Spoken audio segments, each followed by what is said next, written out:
Hey guys, how you doing? This is Richard Sachs, your host from Lost Arts Radio. This is a special program called Church of the Essene Teacher, and it's in honor of a teacher talked about in Essene Gospel of Peace, Book 1. But of course he would say it's not, it's in honor of you, because that's what was happening, during the time that he was teaching people. It was for him in the sense that that was what he wanted to do. Nobody does what they don't want to do, but it was really for the people who are hearing it now and then.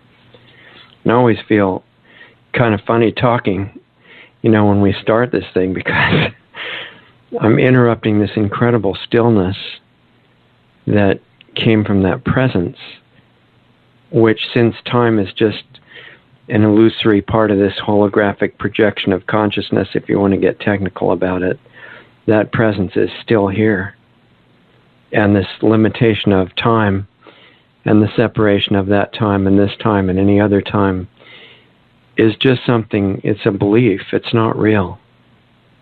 So I have to I don't want to interrupt that. I want to be in harmony with it. And the show is not supposed to be just for a momentary entertainment thing. Although, from the disclaimer side, since we talk about these health things, I have to let you know that, by listening, of course, you agree not to do anything I suggest, and et cetera, et cetera. We'll get to that. But for, on the real side, since this is what it's about, is that presence, then I would much rather you feel that than anything I could say. What else is there to say? But I know you don't want a show of 3 hours of silence, so I will say a few things. But I just want to let you know that's what's behind it. It's that energy.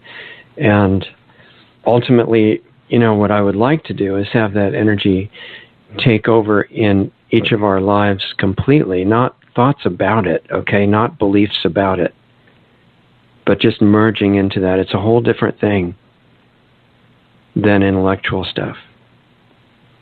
And that's the purpose of doing this, doing all these shows and having a separate show from the main radio show. That's my purpose anyway. If we find a better one, that's fine with me. But right now, that's what I feel. So I will talk about things as usual, but I want you to know that what I'm really after is something that I'm reaching for, and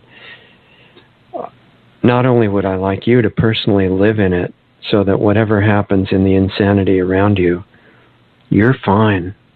Not just because you believe and are hoping something's true or anything, but you really are fine because you're living in that presence that's not based here, but it is here. And it doesn't just come during certain times in history. It's always here. It's just that some people have actually merged and become that. And when they show up, they're always the only one, because there is only one. But their name could be anything. They might not have a name. But they're trying to get through in limited human language, which really messes up everything, in my opinion. And it just gives people things to fight about, It's totally not about that. It's not fighting about whose belief is right. It's experiencing something. And it's totally impossible for me to do any justice to it whatsoever in words, even less in printed words. But just letting you know that that's what it's for, and not just for us and for you. But my ulterior motive in this is that if a certain small critical number of us, and I don't know what that number is under these circumstances, if we get that and we do that and we become that and live that, which any good teacher wants you to become what he or she is. They don't want to stay on some kind of a pedestal. They want you to be that. And that's why they say that you can do even more than they do, because that wouldn't be true if you were a handful of dust, okay? You're not. We're something amazing. And it's not about arguing or debating about it. It's about being it and then living it. And as I say, my ulterior motive in this is I want to see the atmosphere of this planet since it's the one we're on right now. Although they're all inhabited, I'll tell you that right now. That's another issue. Every speck of space is inhabited. Consciousness is everywhere. But this is the one we're on right now, okay? And the one that our senses are tuned to. So as long as we're here, we're getting a wonderful example from the global rulers that are so devoted to death and destruction and pain and suffering and step by step doing what their God wants them to do, which is total destruction and extermination of all life on this planet. If you're wondering and you're confused about it, I'll just tell you right now, that's the bottom line. It's not to save the weather. It's not to do something about global warming. It's not to, get a better genetically engineered crop that's going to save people from starvation. And it's not reduction of population, unless you consider reduction to zero as reduction. That's what they're going to do. So they're a wonderful example of focused devotion. They don't waver. So why don't we do that? And instead of doing it exactly the way they're doing it, why don't we just terraform this atmosphere of this place to become conducive for normal, harmonious life and the expression of beauty and love on this planet? Wouldn't that be a better idea? And the secret that you're never supposed to figure out is that you have the power flowing through you to do that because of who you are, not because of what you can recite and how smart you can sound. But there's something underneath all that intellectual chatter that is beyond what you'd consider magical, and it's the reality. So I'm just suggesting as an idea that why don't we live that and change the atmosphere energetically of this whole planet so that it's really not conducive to darkness. We can do that. Light is way stronger than darkness. It's just like if you were in the middle of a grain of sand looking at the outer edge of it and it was hollow, and it looked like this tremendous imposing shape around you because of where you were looking from. It would look like that grain of sand is gigantic and just totally imposing, and there's nothing you could ever do to, resist it or anything like that. That's the negative power structure. You step outside the grain of sand and you hover above the beach, a few hundred feet, and you try to even find that grain of sand, you can't even see it. It's all your perspective. So we've got this really tiny perspective right now, and we don't really have to keep that. That's just an arbitrary assumption of a lot of things that we believe are our limitations. And because we're so powerful, our beliefs tend to become true, like self-fulfilling prophecies. So as long as they're going to do that, we might as well make them good ones, it seems to me. And I will let people call up and talk later. I have quite a few things I want to go over, and I'll do them as quickly as possible so I don't bore you or put you to sleep. I don't want to do that. But if you want to talk later, when we have time for that, the number that I always forget to mention is 657-383-1002. And, you can listen that way, but if you're hearing me, you're already listening through something. So if you want to call and have a discussion, 657-383-1002. But I got to go through some of this that I've kind of, saved all this up during the week because I wanted to convey it to you in case you might find that it triggers anything useful in you. Not for you to agree with me. I'm totally not pressing for that whatsoever. I mean, that might be not obvious, but I really want you to be true to yourself and to where you came from. And I'm just here making a few observations. So anyway, as I was saying, the Church of the Essene Teacher, the idea originated from that book because I ran into it in 1975, which is about 10 years after I got seriously into the health science research. Triggered memory of me that I already had of mine from way before this lifetime. And one of the times I'm identified with is that one at the end of the Essene period. So what I'm bringing you from there, other than what's literally in this book, which I wouldn't care about the book, except that it matches my memory of that time and of the teacher then.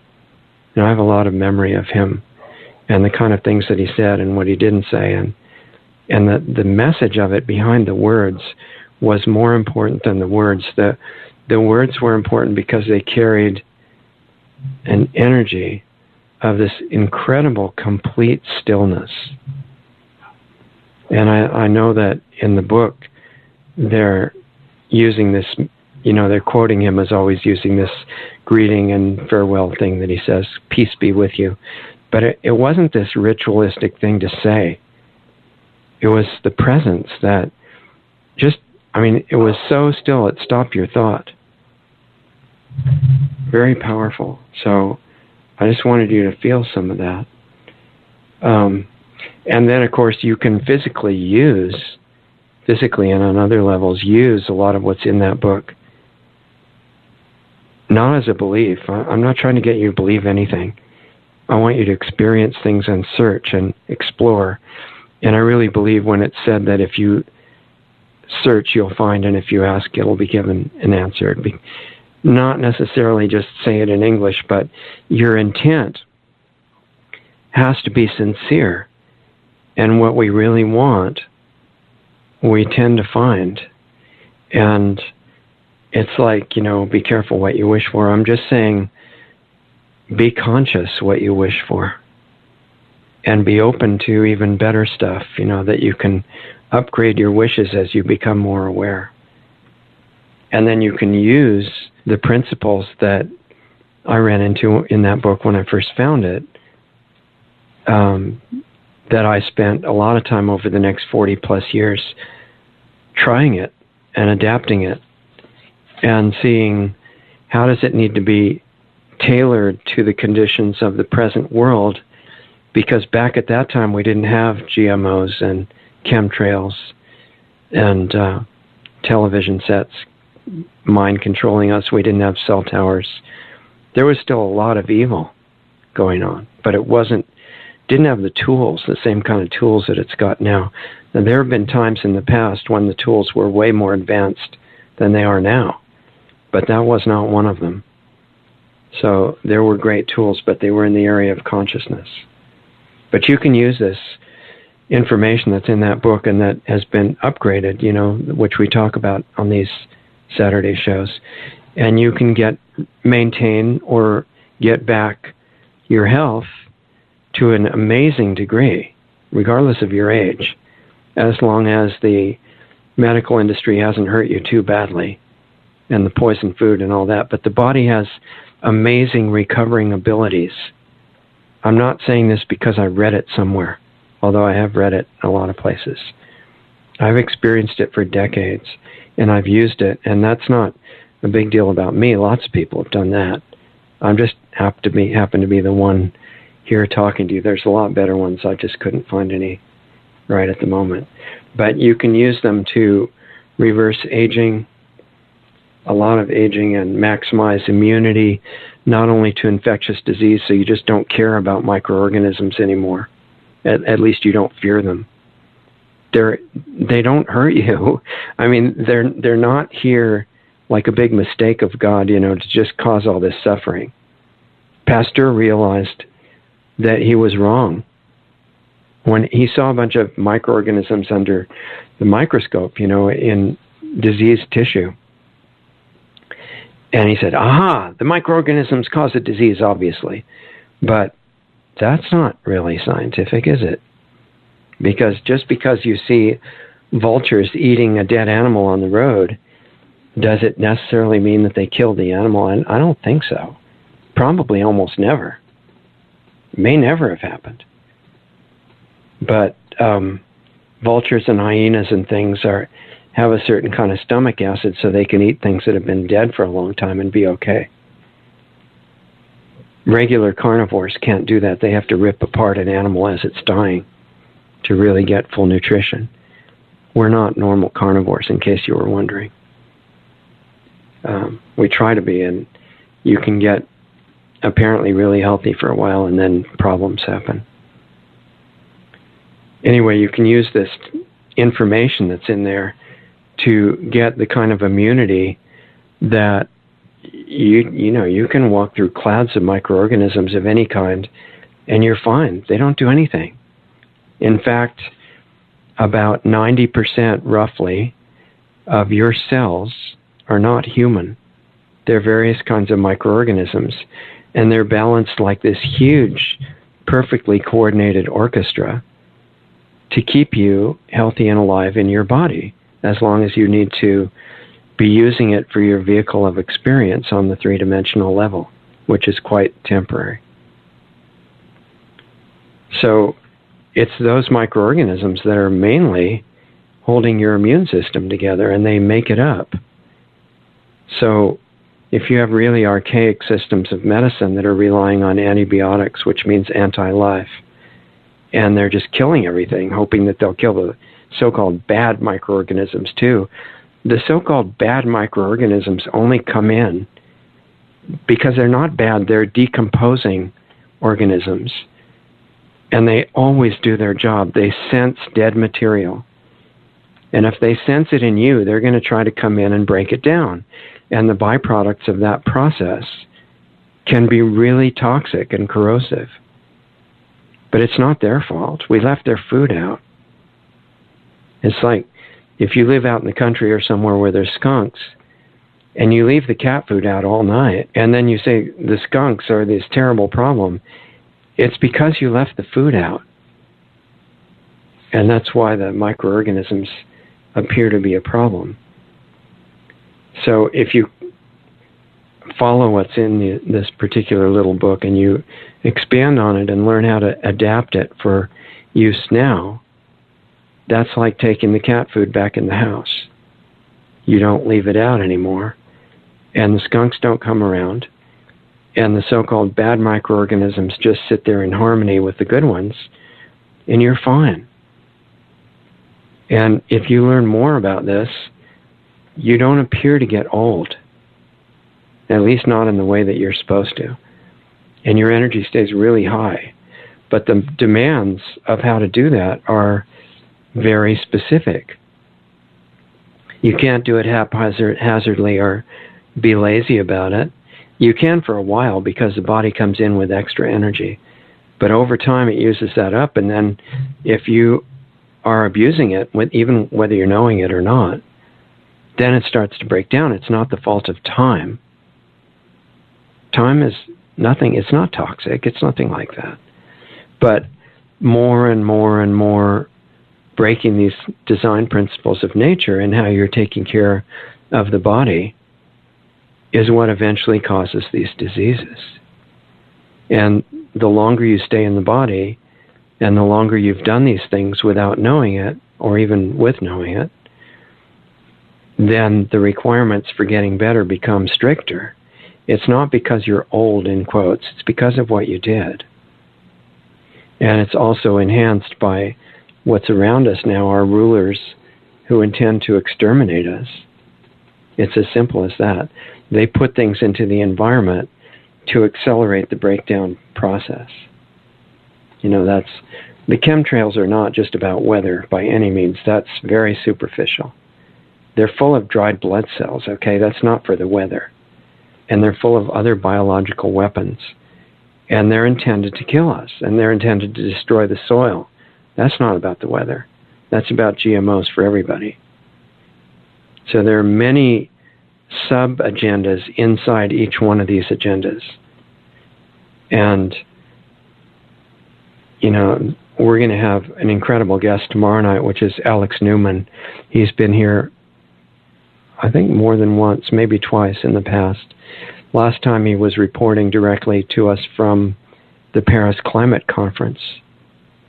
And, geoengineering should be a big issue in that. It wasn't addressed like it should be. But he was reporting that, and ultimately it wasn't about the environment at all. It was about financial control by a banking cartel and making rules that would wipe out the economy in the U.S. and the European countries and move industry in a completely dirty form to China and India and places like that. Anyway, Alex is going to be on the show tomorrow breaking that down and talking about what was really behind it. Because, you know, Donald Trump pulled out of that agreement that Obama said was accepted, but the president can't unilaterally accept an agreement like that. It's not legal. It's a treaty, even if you call it an agreement.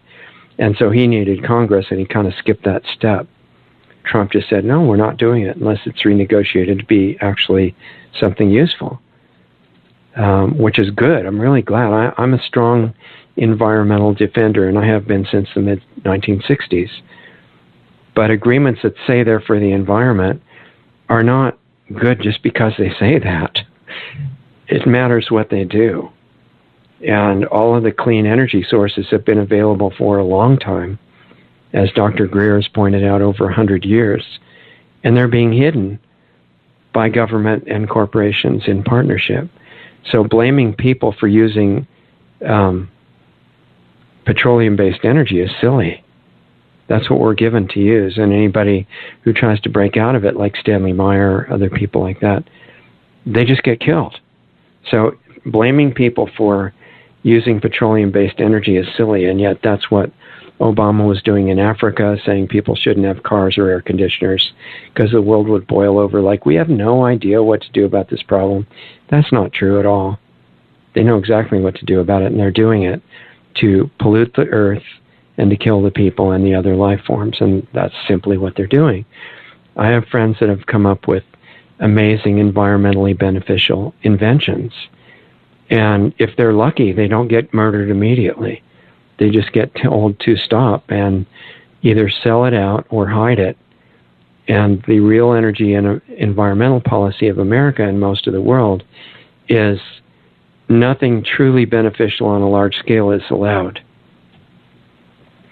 So the reason I want to get into that is because this is the environment around us. It's not getting cleaner at the moment, you might have noticed.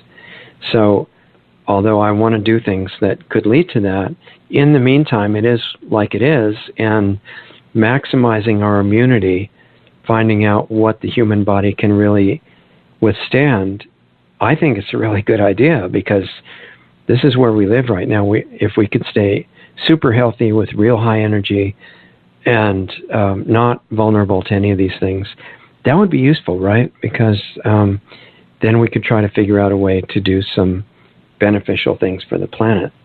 So before I get into these things that are about maximizing immunity, which you're not supposed to know about, by the way, or reversing diseases that are officially incurable, and reversing aging that is supposedly inevitable and some kind of a curse from God, which it's not, then I have to give a disclaimer, which is that by listening, you agree that this is all just for information and even entertainment and humorous purposes only. Whatever you want to say to totally discredit everything I'm saying would be great.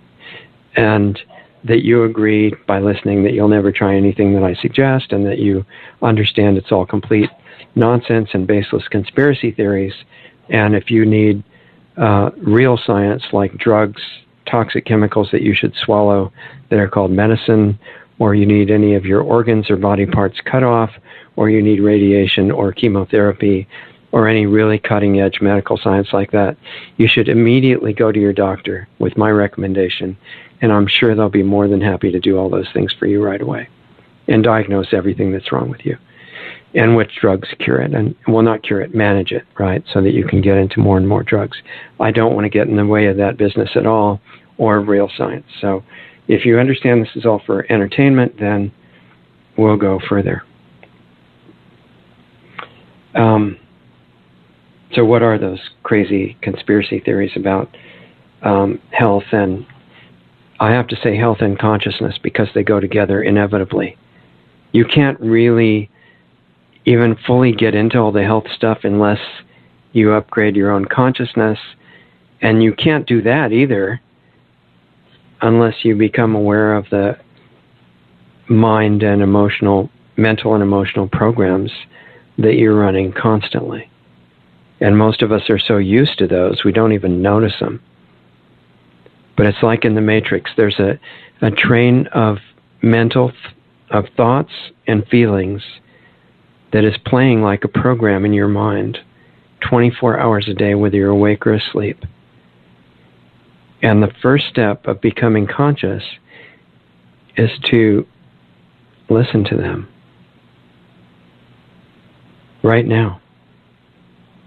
What are the thoughts that are going through your mind? Are you even conscious of that? And under that obvious thought, what about the one that's quieter? There's a reason I'm mentioning this. And those thoughts are not without energy. They have emotions with them. What are the feelings? I'm sorry to ask you to do work, but I haven't found any way around having to actually do this. It's not the kind of work with a lot of tension and gritting your teeth and just forcing yourself to see all this stuff. In fact, you can't do it that way. This is the opposite kind of work, where you cannot even become aware of it unless you get very, very relaxed. Not sleepy, but super relaxed and still. This is part of what the teacher in the Essene Gospel was trying to convey. Wisdom comes in complete stillness. It doesn't come in all these really impressive thought patterns or reciting, all these fancy things we believe. That has nothing to do with it. It's on a much deeper level of experience, and that experience only comes when you're very, very still. And doing that is not usually quick and easy for people because we've been playing the radio of our mental and emotional programs around the clock for our whole life, and actually much longer than that. So turning them off doesn't feel normal. And normally the first step is even to get to hear them consciously, because it's like background music that you've heard for so long, your mind screens it out. And you've got to unscreen it out to even start this process. So the environment that we're trying to do this in has been, our government has been taken over by these global rulers through banks and corporations, and the so-called representatives are all controlled, almost all of them, by blackmail and bribes, and that's considered normal business in government. There are a few good people trying to do something about that, but that's still the main system. And the crimes that are being carried on by these people in charge are almost beyond imagination of normal people. I mean, one of them that Donald Trump has been trying to expose, and there have been a lot of arrests going on that the public is not supposed to know about, on this massive child trafficking networks that are happening all over the country and actually all over the world, but really intensively in America. And thousands of arrests of high-level people involved in that network have been happening, and a lot of it is for blackmailing Congress people because they catch them in compromising positions even when they're drugged out to be unconscious with little kids. And then they say, by the way, we've got these films, here's a sample for you, and from now on we'll be telling you how to vote on everything. And that's why they don't need to read the bills, because they just have to follow orders. And then the other kids are used for rituals and high-level satanic stuff that's going on that's almost impossible to imagine as well, but it's real. And I just have to caution you before we get into too much of this kind of stuff that the only way that it's even safe to look at this stuff without totally messing up your own emotional stability, if you really grasp it, is to learn how to split your attention. This is a critical skill. Doesn't matter what you believe. This is a practical skill that's almost never talked about. You have to be able to put your analytical mind on the really nasty stuff in our environment that you want to understand, but not the emotional part. And we've talked about how important it is what you eat. If you want to be healthy, then the more you can upgrade what you eat, that's going to really say a lot about how far you can take your health. You can't ignore that. But there's another kind of eating that's going on 24 hours a day, and you're doing it right now, and so am I. And that is this emotional eating. I think of it like a vacuum hose that's coming out from your heart center, lower heart center. There are actually two of those. And it's sucking in the frequency or the vibration of whatever you connect it to. So, for example, let's say you're really looking at this child trafficking issue that's going on all over America, and a lot of famous people are actually involved in it. And if you just look at that and let yourself suck in the feeling of it, the energy of it, you're going to be quite upset very quickly. Your mind's not going to be clear. You're probably going to get angry. You're going to feel depressed. You're going to feel some of the sick energy that's in that. It's not going to be good for you at all. And I don't recommend it. So what you need to do, if you need to know about that for some reason, because it's going to help you get to a solution of some kind, or know something about what to do in your own life, then you let your analytical part look at that, but you take this other emotional eating faculty and you connect it to whatever's the most beautiful, uplifting, and inspiring thing to you that you can imagine. And you don't move it unless it's to go somewhere better. And we've had a long habit of leaving that emotional eating ability hooked to horrible things, thinking that we were being responsible, but we're not. So it takes a little practice and it keeps falling off, but you keep putting it back. And when it stabilizes, then you can look very clear at some of the worst things in the world that are going on, and you're not going to be dragged down by them. You're going to be more effective, you're going to know what to do, and you're not going to burn yourself out. It's very valuable if you can actually remember that until it becomes normal. So, anyway, assuming that you can do that, then you can become aware without messing yourself up that the global rulers are involved in destroying the environment. They're not trying to stabilize the weather or just hide global warming or any of that stuff. They're trying to kill us. Not just us, but all life on the planet. And the best I can figure out, it's part of a ritualistic sacrifice. You know, like when you murder an animal thinking it's going to make you holy and pure and get rid of your sins. It's been done all through history for thousands of years. Well, great, except we're the animal this time. And because it's such a big sacrifice of the whole biosphere, they figure, wow, they're really going to get a lot of benefit out of it. And they actually believe this. And so, but because it has to happen according to steps, it's bought us some time. Otherwise, I don't think we'd be here, because the rulers have the weaponry right now to kill us tonight. And they're not doing it all at once. And they have to make certain announcements when they do certain things. They're going step by step by step. And that's giving us time. So the question is, are we making the best? And it's great to, I saw some really good billboards this week. One put out saying, President Trump, when are you going to stop the spraying? We put that on our site, I think. And some other good things like that. Those are really great things to do. And these marches by moms across America against GMOs, and those are all great, but I don't think they're enough by themselves, because the rulers are operating according to what they look at as a principle of overkill, something that was first used in reference to the mutually assured destruction policy of the Soviet Union and America back, in previous decades, because Russia's not like this anymore at all, but the Soviet Union was very destructive, and of course so was America at that time, and they had, and still is, unfortunately, the leaders, some of the leaders anyway. But the idea was they'd have 1,000 times as much nuclear weapons as they needed to kill every single person on the planet, just to make sure everybody was dead. And the rulers are operating that way now too, with chemtrails, GMOs, chemical agriculture, which is horrible even without pesticides. Chemicals in the soil are a total disaster, and most people don't realize that's what makes the pesticides needed. Drug medicine, except for a few little uses in trauma and accident repair and things. For health, it's a complete disaster intentionally. Starting around 1910 is when it really got going.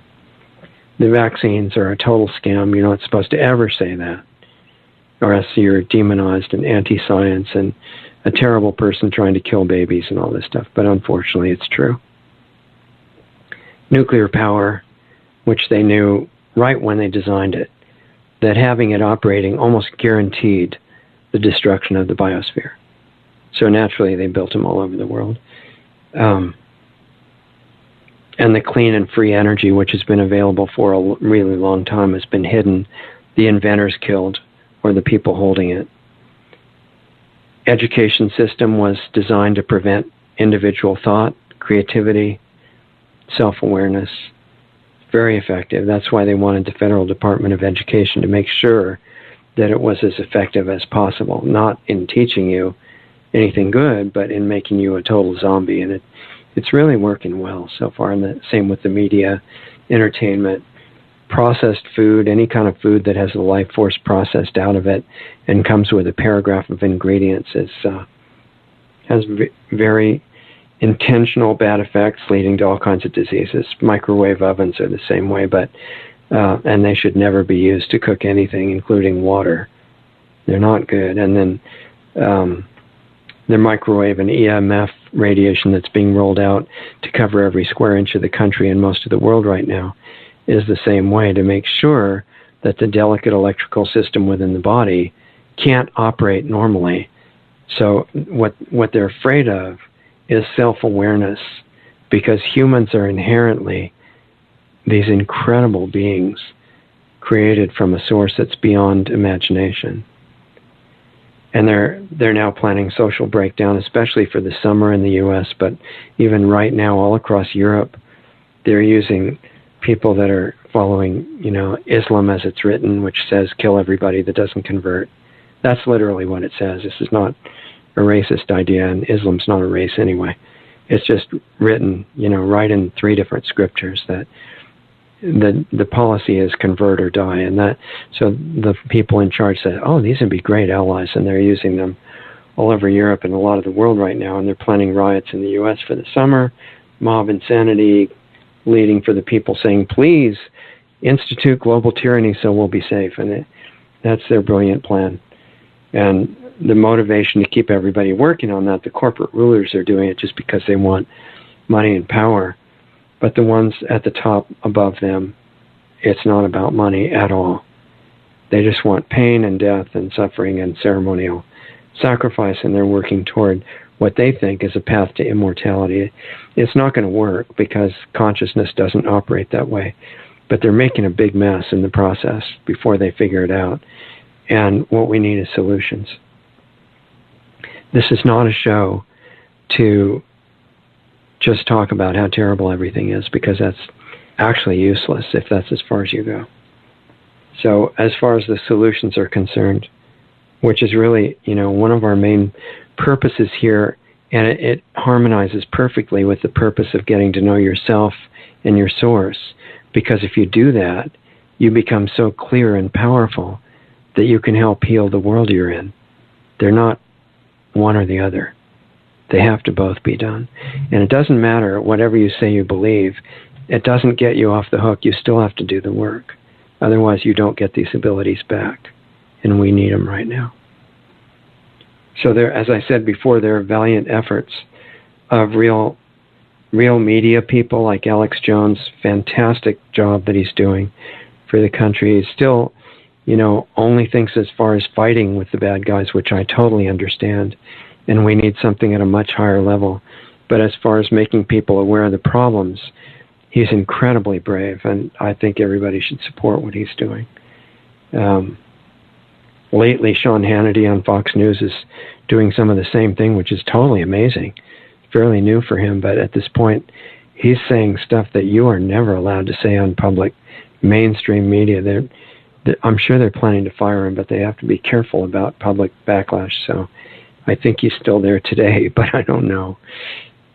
Anyway, those are great, and they're helping the awareness, not consciousness, because that takes you above the level of being tremendously upset and wanting to kill bad guys and everything. There's another level that this time we have to get to.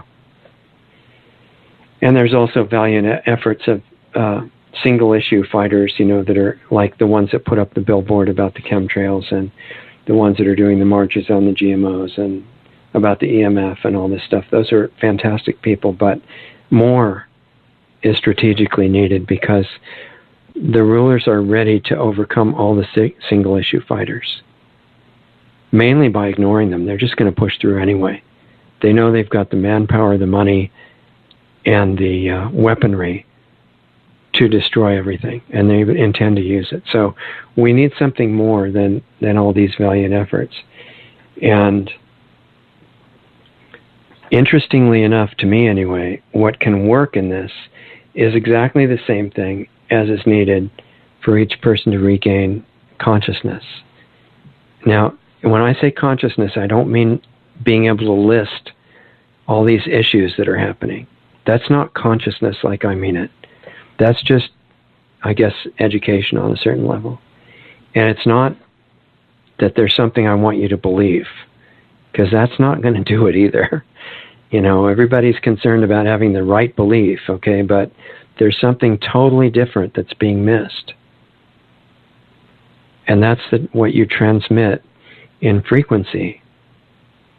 Because all the people who are aware of it know these cell towers are terrible. And they mess up even your thoughts, as Barry Trower has clarified. They're a mind control weapon. But this has been called a place of duality. There's not only evil here.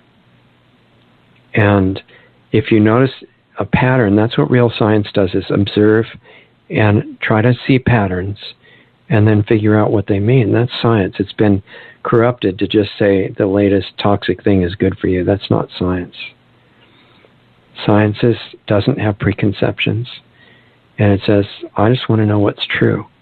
Interestingly enough, it's the exact same attitude of real spiritual inquiry. It says, look, I know what I call God or the ultimate reality is actually true. So I'm not worried about finding out that some terrible thing is the truth. It's not. But I want to get back in touch with it. Not to be able to memorize it and tell you, but to become it. That's a whole different thing. That's the reason that teacher had an atmosphere around him of complete stillness. It wasn't an atmosphere of mastery and debate. It was an atmosphere way beyond words. And anybody who wants to can do that and more. But you can't do it by memorizing something. You've got to do it by becoming something. So the first step that I'm suggesting in all this, that we've been talking about for a long time, and the reason for it is the health. Because if your body is really in a mess, which most of ours are, and you got these allergies and different things that they tell you are genetic, or you're getting old, or you've got some disease that you've been diagnosed with or whatever, then it's a lot harder to do the real work, which is all on a silent internal basis of real energy, real consciousness. So if you can get your body working in harmony, feeling fine, you're not worried about diseases because you're not susceptible to them, and you feel fine physically, that makes it much, much easier with very high energy that stays with you all the time. Even if you're, so to speak, old, it doesn't matter. And then you can start doing the internal focus that it takes to become what you actually always were and just didn't notice. Sounds funny, but it's true. And that's what I have from memory to share with you. It's not telling you all the, agendas of the bad people, or it might be useful or important to know that, but that's not the real message. The real message is, the message is not containable in words. But I kind of talk around the edges of it, hoping that I might be able to somehow give you some feeling of it. Because, we get help when we're communicating these things from levels that are different. And I'm not going to say much about that now, but when you get your health together and you get your mind calmed down and you stop being a prisoner of the programs playing every second in your thoughts and your emotions. Actually, as soon as you look at those and observe them and realize those are not you, that realization is incredible. Because when you're looking at them clearly enough to see that, you're standing somewhere else in the middle of the matrix. That's just the very, very beginning, but that's a huge step.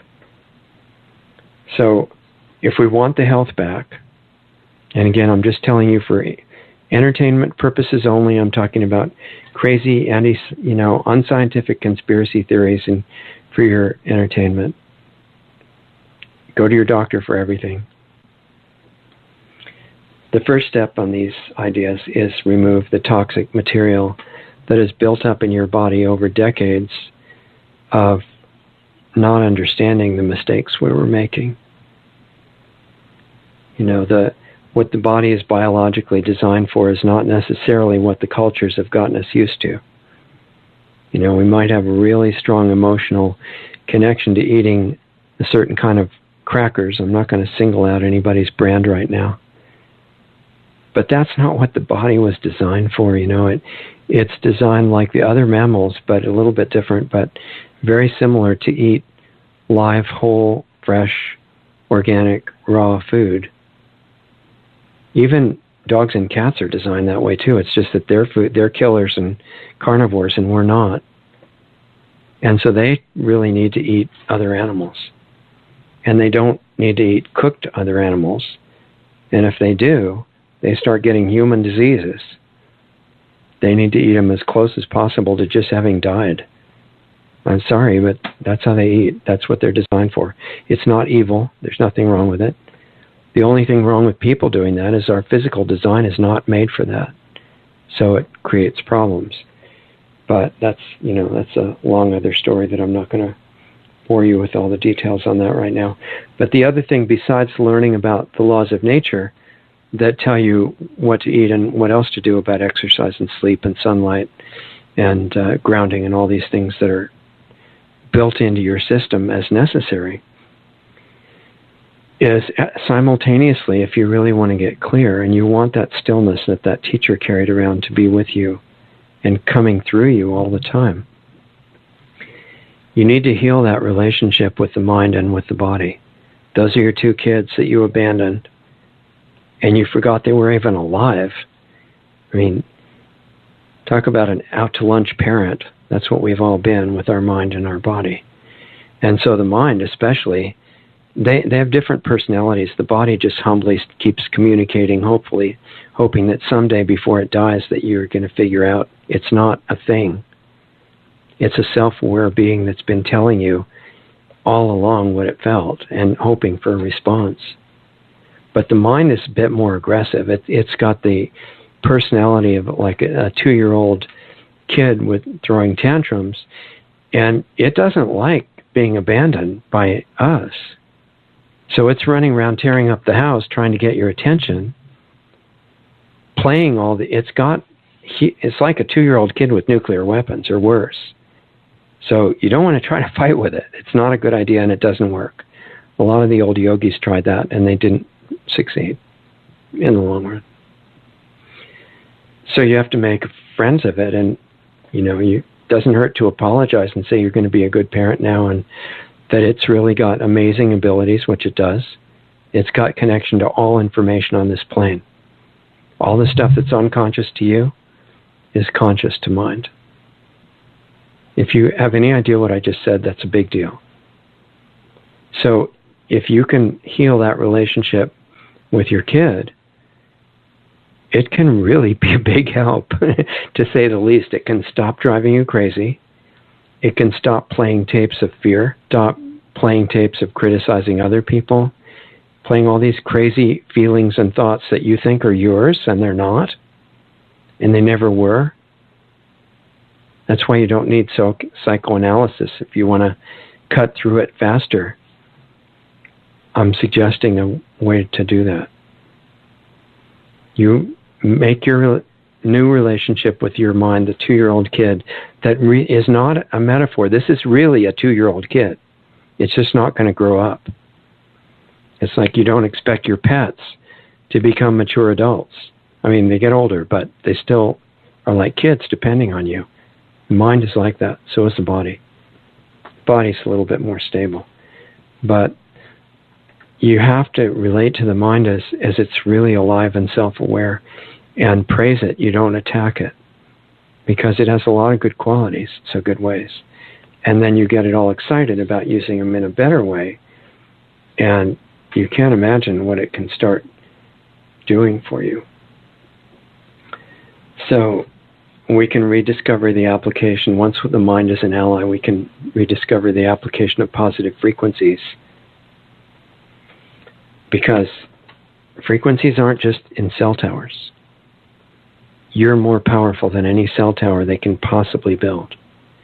And so the way to keep you from realizing that and opening up this massive power to heal the whole environment around you is keep you absolutely addicted to these programs I just mentioned, and also keep you so toxic with so much misinformation about what to eat, so that you're going to stay sick and drug addicted to medical drugs your whole life, and maybe other drugs, that there's no chance that you're going to become lined up internally and in harmony so that you can use those frequencies for healing. But we're talking about how to do that. So you can't transmit, you're a cell tower, but you're kind of a repeater station, right? So that you've got a receiving function and a transmitting function. The first step is tuning the receiver to beauty, harmony, life energy, these things that are maintaining the world that come straight from the source. You can transmit those. You have that built-in ability. And then once they start flowing through you, you might as well be them, because that's what your effect in the world is. It's kind of related to what Bill Bankston was saying on the show. And he does it with detailed images. But I'm suggesting you tune into the feeling of the frequency that you want. And really, you might as well just go right to the source one. And there's this life energy of harmony and beauty and love. And why don't you tune into that? It contains everything else. Anything good that you could possibly want is already in that. Way better than you could imagine to put your own list of wishes down. It already knows wishes that are better than that. It comes right from spirit, which is just a word that I use to talk about our source. I would say God too, but I don't want to have that image of a man who's sitting up on a cloud ready to cut your head off if you don't agree. I'm talking about something amazing beyond form that is absolutely real, and all the great teachers have talked about that. So the ultimate hidden secret that you're not supposed to know is self-awareness, because it's no longer about ideas and memorizing beliefs. It's about direct contact. And you can do the steps to get it back, and you can start now if you want to. One of the things that you're going to need to do is identify tension anywhere in your body or in your energy field, which you are quite capable of doing. You just scan and find out where it is, and you give it permission to relax. And you are the authority in your own body. So once you take that back and acknowledge it, then anything that you find like that has to relax. It has no choice. You're the boss, not the mind. Mind is your kid and follows direction. It's up to you to give the direction. And if you don't have tension, no more fear. You'll find fear can only exist with overt or subtle tension. Otherwise, forget it. Same with rage and insult and all this, self-destructive emotions require that same discordant tension. And if you find it, you're not subject to that. I mean, it takes some practice, obviously. But you want to start new patterns of watching your thoughts and emotional programs all the time. If you watch them, then they can be upgraded. If you're not aware of them, they can't. And just remember, mind is a self-aware kid. It's not you. It's not a part of you. You projected it with energy coming from the source, but it's not you. Once you grasp that, you suddenly become hugely empowered. But it has to be real. So you reestablish a relationship and turn the mind into an ally, and the same thing with the body. And the body is self-aware. It's quite complex. Any of these things could be multiple shows in themselves. So I'm just giving you the quickest superficial view of any of this stuff, and then hoping that you'll get interested maybe and follow some of it yourself. The body is self-aware as a whole unit. So is every single part of the body. Your left little toe has its own consciousness. Sorry if this sounds totally weird. I just have to be willing to sound like that. This is true. Every single cell in the body has its own consciousness. You can see that under a microscope. It does all the things that an independent living creature does as a single cell. So how to understand that? It's all woven together in this incredibly intricate symphony that's all perfectly balanced and being controlled by that life force we talked about that's flowing through you. Our intellectual mind is not up to this at all, not even close. So I will also want to mention to you, before I forget, that the privilege of being able to talk about this very unusual stuff with you guys is giving me lots of work to do. And when I say this, I have to do it, and kind of, if I say this, this is one of the reasons I was trying to resist doing this show, because I think I knew underneath that if you say this, anybody that, claims to be teaching it or sharing anything, well, if they don't actually do what they say, then they're just another useless hypocrite, and it may not be their fault because they don't recognize it, but I'm aware of it, so I have to do it. So I have to stay a step ahead of what I'm sharing with you. And the only way any of this means anything is if I do all these things and my own energy stays very, very high all the time. So that's really demanding. I'm grateful for it because I might not do it without this extra push. So I'm pushing on the envelope, and the food that I'm eating, I'm cutting the amount of food. I'm really working on physical workouts and exercise way harder than I was a month ago. Testing assumptions that you need to eat certain amounts of calories. I'm finding out that that's not true. If your body gets very clean and it's nourished with really, relatively good quality food, all of your nutritional requirements are completely changed. That's not in the science books.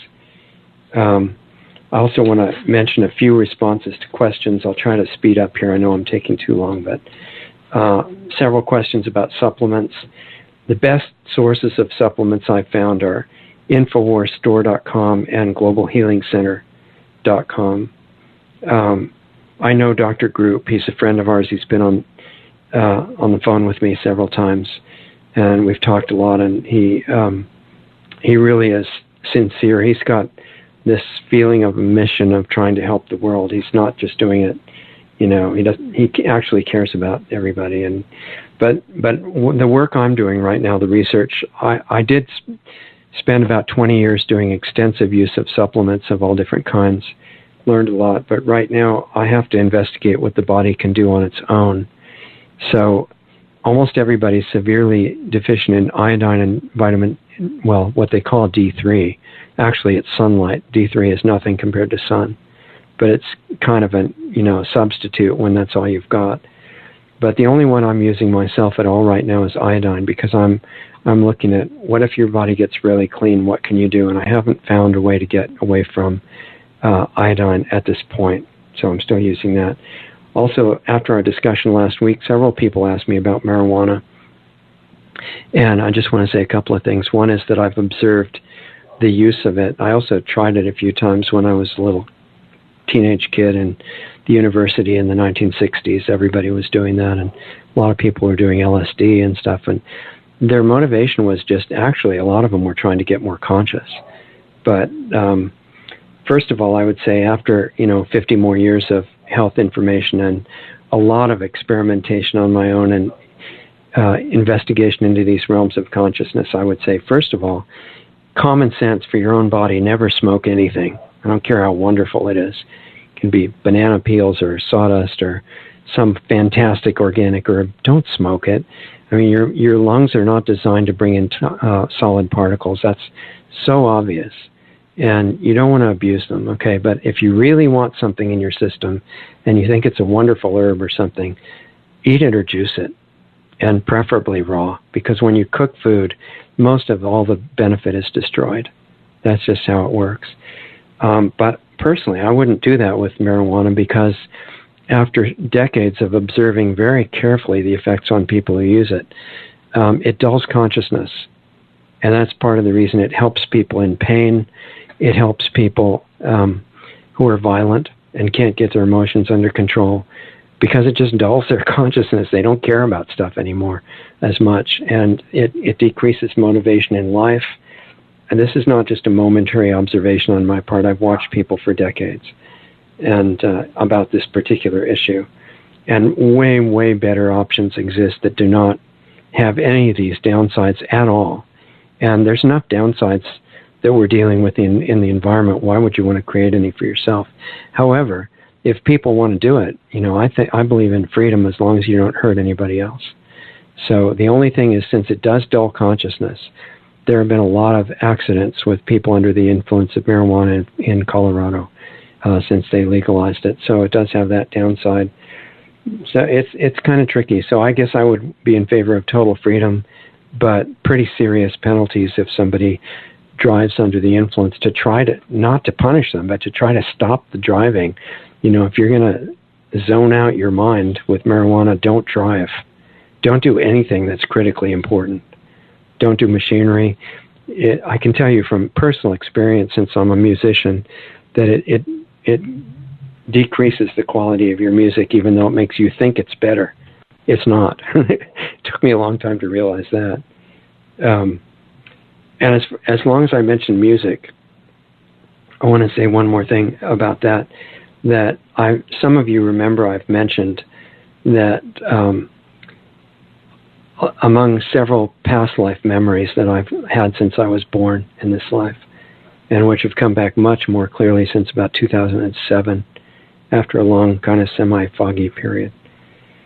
There was a scene that I remember, not in another lifetime, but right before coming into this one. This is why I know that we're permanent beings. We don't die in the usual sense. It's just not true.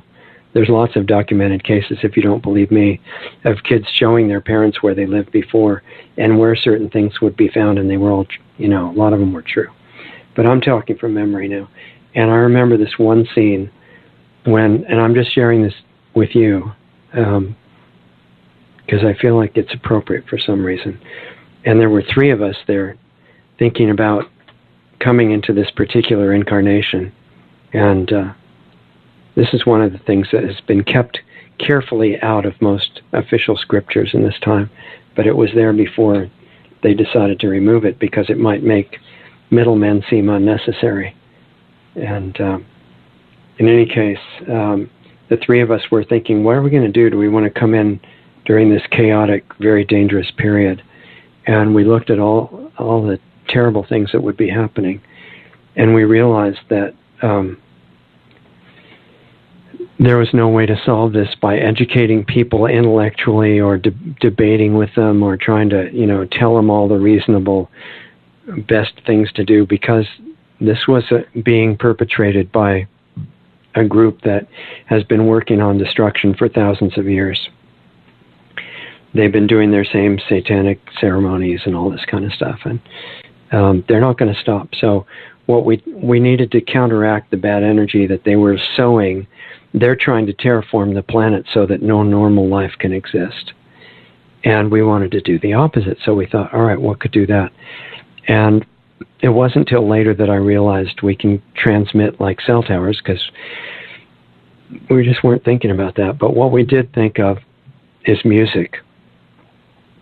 And that music was capable of acting like a carrier wave for this incredible, beautiful energy that would bypass people's so-called left brain intellectual objections and desires to fight with each other forever about who's right, and get back to a higher part of the emotional nature that could be towards something really good. So that's what we thought of. And I remembered that from when I was born to when I was about 2 years old. And then I got diverted in various kinds of fear, probably coming through parents and other people that I was around and who were victims of the same thing. And it got kind of foggy, even though I did spend the time starting in 1965 doing the health research and started going to India and different parts of the world looking for spiritual teachers, not religious teachers, but people who had experienced something way beyond, any of these words. And anyway, in about 2007, it started rushing back. And I thought, well, it's too old. I blew it. I've made so many mistakes in my life. It's just incredible. And I spent a while beating myself up about that. And then finally realized that's not brilliant. Blaming yourself and punishing yourself is not only not good for you, but it turns out that it's what you're going to do to other people if you do it to yourself. And when some of these brilliant things that are in scriptures now, loving your neighbor as yourself, we're actually doing that already. It's just that if we don't love ourselves, we're not loving anybody else either. And if you really want to be able to do that, you have to figure what the real meaning of loving yourself was, and you have to do it. And I heard about that from somebody that was doing it, and I still had no idea what they were talking about until later. And then I realized that loving yourself is not being enamored of yourself and saying, oh, you're so wonderful and all that. It's nothing like that at all. It's giving this proactive, supportive, comforting, uplifting, wonderful nature of energy to yourself, not for a reason or because you expect something back or because you earned it, but just because that's the most beautiful thing to do, and there's no conditions. And if you get used to doing that for yourself, now you're capable of doing it for other people. It's many shows could be done on that. Anyway, I thought I was too old when I realized we had decided on music. The other two people that had come with me at different times, separated by a few years, had actually done it. They remembered. But I didn't. I was totally out to lunch. So I thought, well, I'm too old. Then I realized, wait a minute. You spent all these years on age reversal and these things. Maybe your body's not going to be, maybe you're just thinking in the programmed way that age has to be a certain thing. So we'll see. But now I'm looking at the possibilities to do my part of us three that came in here. Both of the others have left. They're no longer in physical form, although I feel them both here. And now I'm the one left, and I'm the one who didn't do it. So I'm kind of pushing the envelope, like I said, working even harder on the age reversal things that we talk about, and testing assumptions that I wasn't even aware of, working harder, eating less food, different experiments, and I'll let you know as those go on.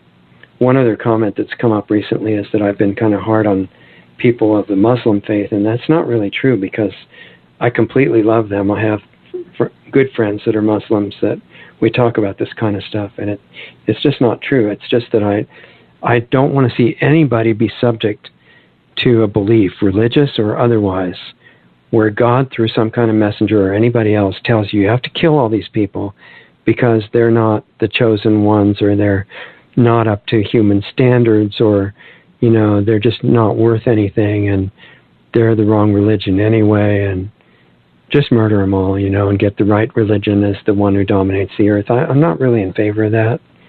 So it's not being against any people. It's just saying, hey, guys, don't, you've got something in yourself because you're connected to your Creator. So you can check these beliefs. I don't care if they're the most official belief in the universe. If they say things that are not in harmony with that spirit of complete love, then I would recommend not doing them and do something else instead.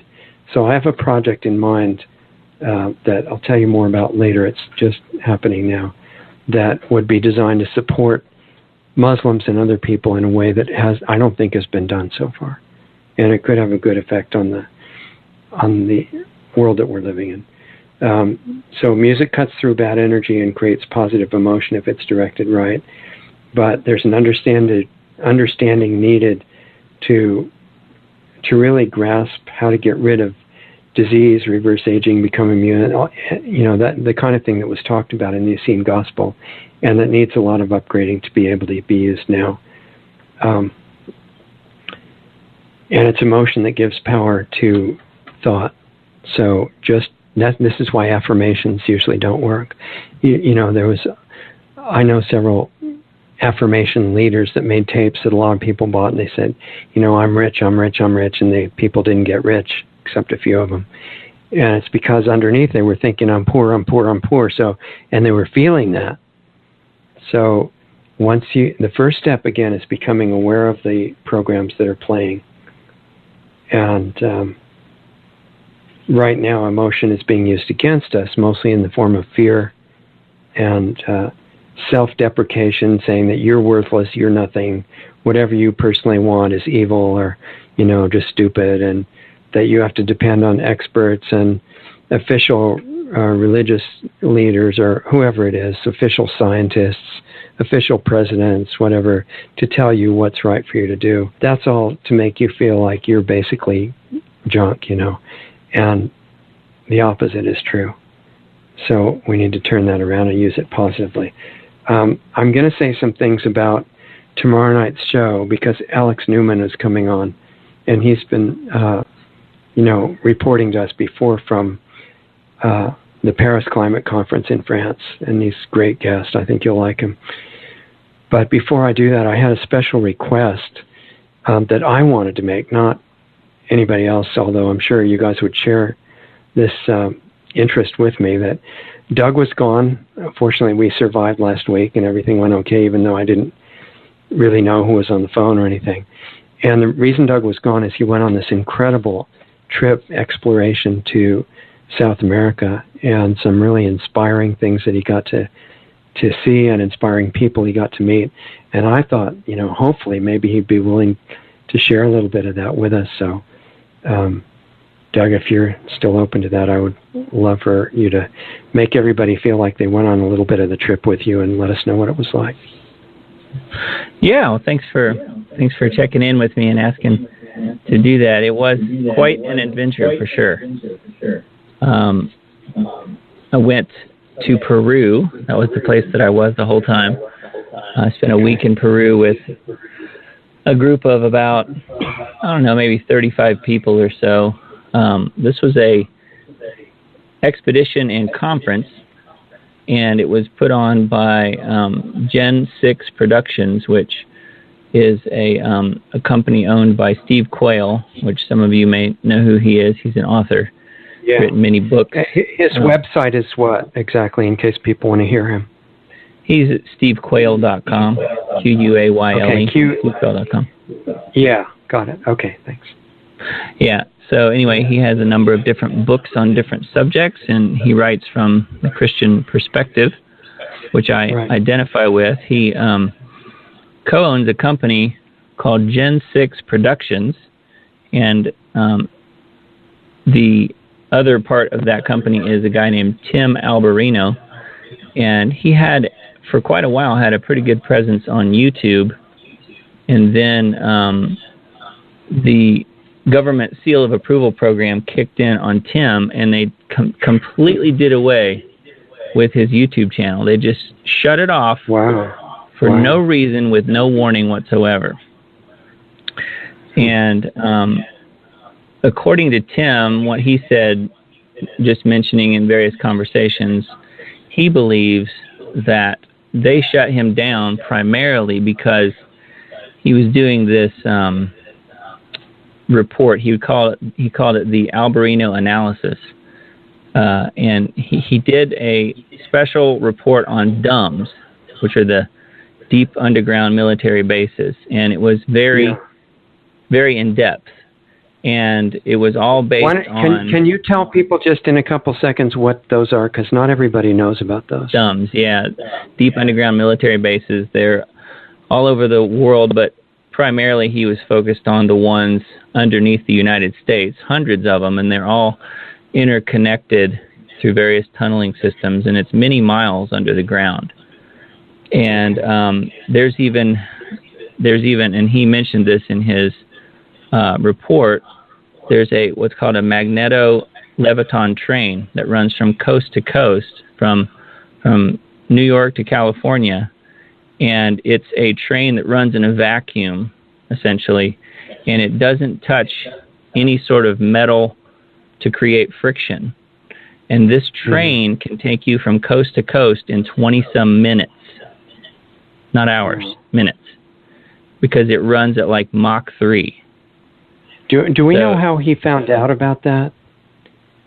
Yeah, he has a lot. He has a lot of contacts within the military, as does Steve Quayle.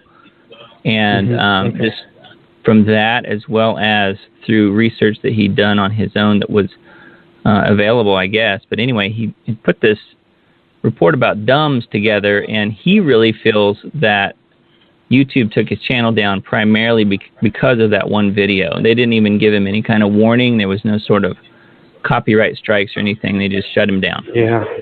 The public is definitely not supposed to know those exist, I'm sure. Almost nobody does, actually. Okay. Exactly.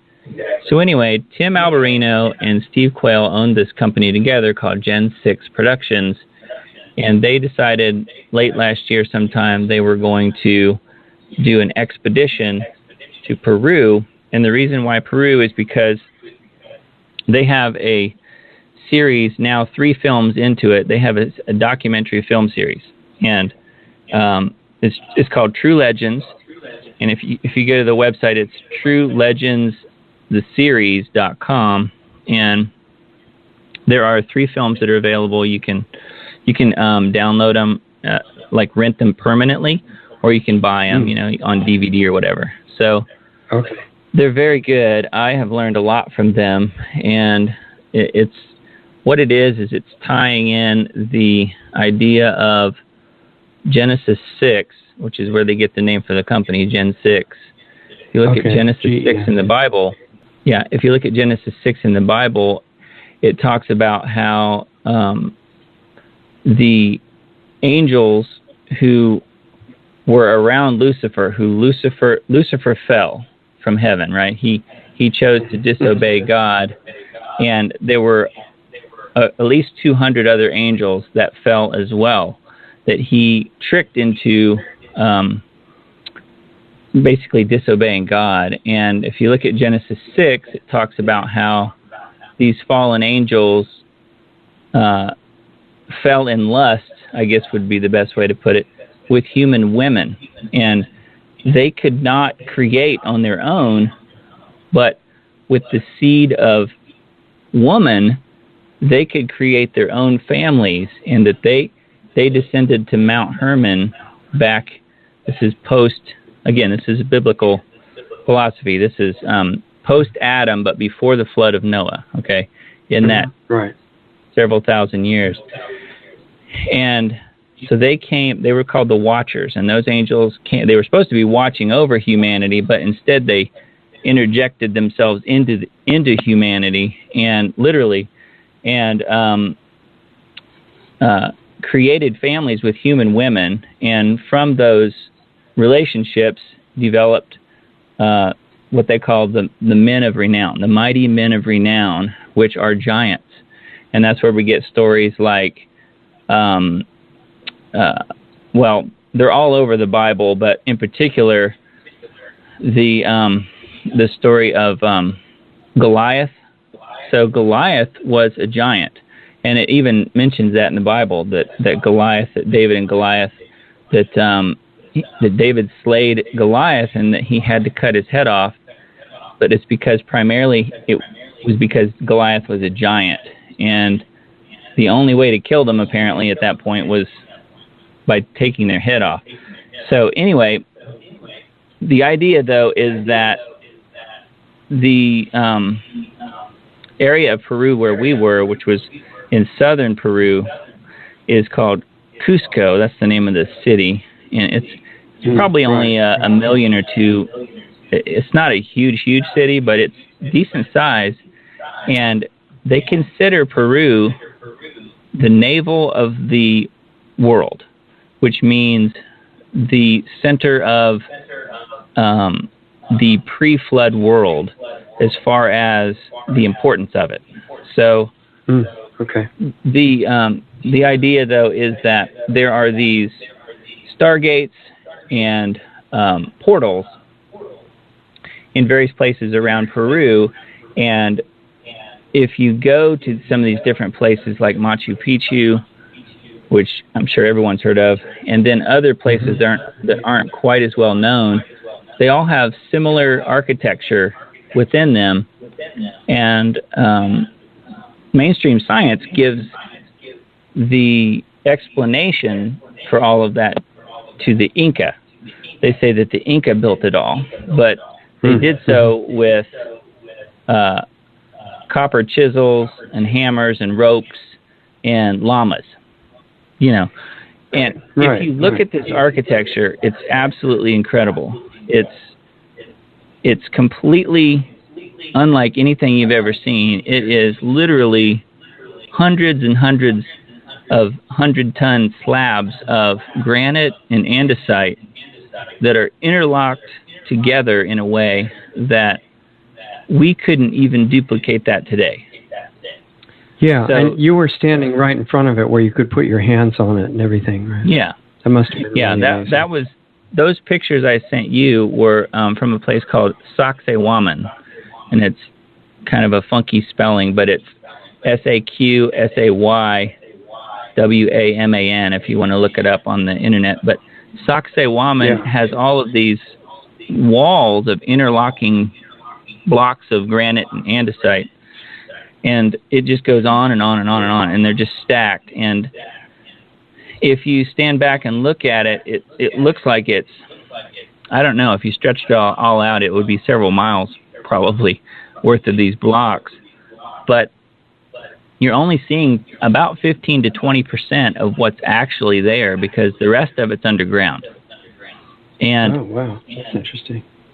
Yeah, and it's tied into an underground tunnel system. Some of it is naturally made, underground caverns and such that naturally exist in the Andes Mountains, because this whole area is in the Andes Mountains. So some of the caverns and tunnels are naturally formed. Others were artificially made. And it's been said that these artificial tunnels have the same walls below ground that you see above ground with the interlocking blocks. And it is the contention of those who made the documentary film, Steve and Tim and others, that these walls were created by supernatural beings who had the knowledge of the fallen ones.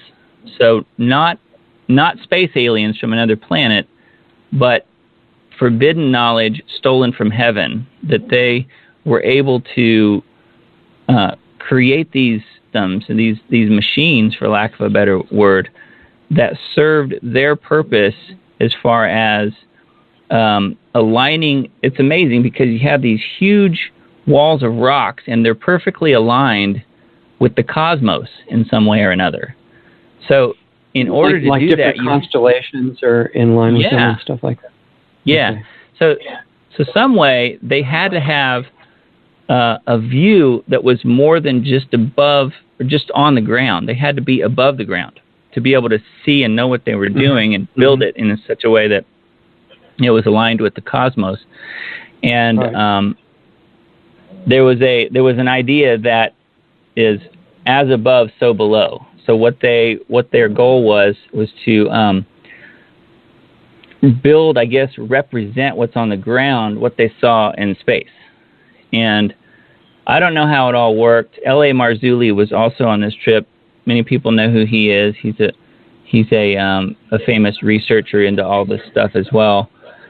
And the name of the architecture is called Cyclopean. Cyclopean as in the Cyclops, as in giant, because supposedly they were really great builders. And it's really amazing. These walls were definitely built before the flood of Noah. So they've been around for many thousands of years. They've stood the test of time. They're earthquake-proof. Again, these are many 100-ton blocks that are interlocked together like Lego pieces. It's amazing. And, Peru's a pretty earthquake-prone area, and even today it still gets quite a few earthquakes. And those block systems like that just don't move. They don't go anywhere. They were designed to not fall, and they don't. Yeah. Going back to the Inca for a second, the Inca was given credit for building all these walls and megalithic structures. Well, if you go look at it, even if you don't know anything at all about archaeology or really history, if you just know that the Incas have been given credit for building all this stuff, you can see what the Inca did. And the Inca believed, well, they called themselves the children of the sun, and they believed that they were the direct descendants from the gods. And their gods were the giants of old. And they literally built right on top of everything that megalithic structures were built on. So you'll see but in wall, a more normally human manner. Yeah, in a completely imperfect human manner. So you'll see these huge walls that are megalithic, and then on top of the walls you'll see other smaller stacks of rocks stacked in between them. In between some of the megaliths that had been knocked down and stuff, because when the Spaniards came, they did knock some of it down, and they took the gold and they did all this other stuff. But the Inca built on top of it, and you can see the difference. You can see the megalithic structures, and then on top of it, the stacked rocks from the Inca. And L.A. Marzulli called it the Inca slop, because that's what it looked like. It looked like you had this perfect building, and then on top of the perfect building, you have this really crappy-looking structure, and that's what the Inca did. And it's just night and day, if you look at it. It's really amazing. So Machu Picchu is kind of a continuation of that as well. It had many megalithic structures, and then on top of that, the Inca had built their own civilization, because, again, they believed that they were the progenitors of this idea of they were the children of the sun, they're the children of the gods, and that therefore they have to build on top of these structures that already existed thousands of years before they ever showed up on the scene. So they just weren't very good at what they built. And they were really good for their time, but they didn't have the lost technology that built these structures to begin with. And that is believed to have been lost in the flood. It's amazing to think that just picking up a rock is something that modern technology cannot do. Yeah, and like I said, if the rock's big enough, I mean. Some of these rocks are the biggest one at Sacsayhuaman, right in the center of one of the walls, is they estimated at 360 tons, and it has multiple shaped sides, and that interlocks to the blocks around it. And the amazing thing is the cuts on these rocks go all the way through the whole rock. So in other words, it's not just the front of the rock that has the cut, it's the whole thing. And if you go and try it, a tool that would do that, it's hard to. Yeah, you can't. Yeah, there is no tool. But 10,000 years ago, what created it? There was a technology that's now been lost. So I think that was even before Home Depot. It may have been, yes. But if you try and slip a sheet of paper between these rocks, you can't do it. There's only a few places where you can, and that's either because the Spanish moved some of them, or for whatever reason, some things have gotten cracked and broken, so you could there. But the earth may have shifted or something. So I took multiple pictures. I don't know, probably 100 and something that day we were at Sacsayhuaman. Can you make a video of a bunch of them and put them on our YouTube channel? Yeah, I could. And maybe on our playlist on the site too. I think those would be great. I've got them set up as a online album that I could just post a link for that, I guess, too. But because they're stills, there's a lot of them. So, but we went to multiple places, probably 4 different places. But there were others that we could have gone to that all had the same megalithic structure at the base, and then the Inca slop on top of it. And it's just amazing to see it, because the technology just today does not exist to do that, even with diamond cutting lasers and stuff like that. It could not be done, at least not to the precision, and then aligned cosmically as well. It was just amazing. Yeah, exactly. Incredible. Yeah. So it was neat, and it was really good to make some new friends, and to be able to hang out with some of the guys that were putting on the expedition. And we would go somewhere during the day, and then in the evening we would have a presentation from one of the guys, Tim or Steve or L.A., or we had an archaeologist with us too that's a world-renowned archaeologist, Anselm P. Rambla, and he only spoke Spanish, so we had an interpreter for him the whole time. But it was just really interesting because we were approaching it from the biblical perspective, yes, but also from the scientific perspective, from the archaeological. We had the archaeologist there. And the impossibility of doing it through normally familiar means too. Mm-hmm. Yeah, like you said, Home Depot probably wasn't around then. So, but even if they were, I don't think there was any way to build any of these blocks. I'm telling you, when you're standing in front of one, and it's like the biggest car you can imagine sitting vertically right in front of you, but weighs way more than a car. It's just amazing to see it, and then they're just all daisy chained together for what seems like miles. It's just amazing. Yeah. But it was quite a trip, and it was I won't lie, it was a first class accommodation literally almost the whole time. We had 5-star hotels and food, and we even took a train to Machu Picchu, and so they really pulled out the stops and made us feel special, in addition to being able to go and learn about some of this stuff and experience it. So it was really a good overall experience for me. And remember, when I found out about this trip, I was just still in the midst of physical therapy from the car accident. I wasn't even fully able to walk yet. And I used this trip as sort of a catalyst for getting to where I wanted to be, as far as being able to have the stamina and strength and stuff to do that type of hiking, because Machu Picchu is at 8,000 feet, and Cusco, where we were most of the week, is at 11,000 feet. So, that really makes you feel. Yeah, you had a high elevation in addition to all the walking and stuff too, which was trying at times, but there was never a moment where I felt like I couldn't do something. So that was a real blessing. Yeah. Oh, that's wonderful. A nice final chapter in the whole injury adventure. Yeah, I think so. Yeah. But thanks for asking. I appreciate that. Oh, sure. And make sure you put the pictures and everything and links and whatever people can do to see them, because it's pretty amazing to look at. Yeah, I will. I'll do that. Okay. Well, let's see. I guess Jason in Oregon's on the board first. I guess Jason had something he wanted to talk about. So, hi, Jason. It's nice to see you back again from that last week. How are you doing?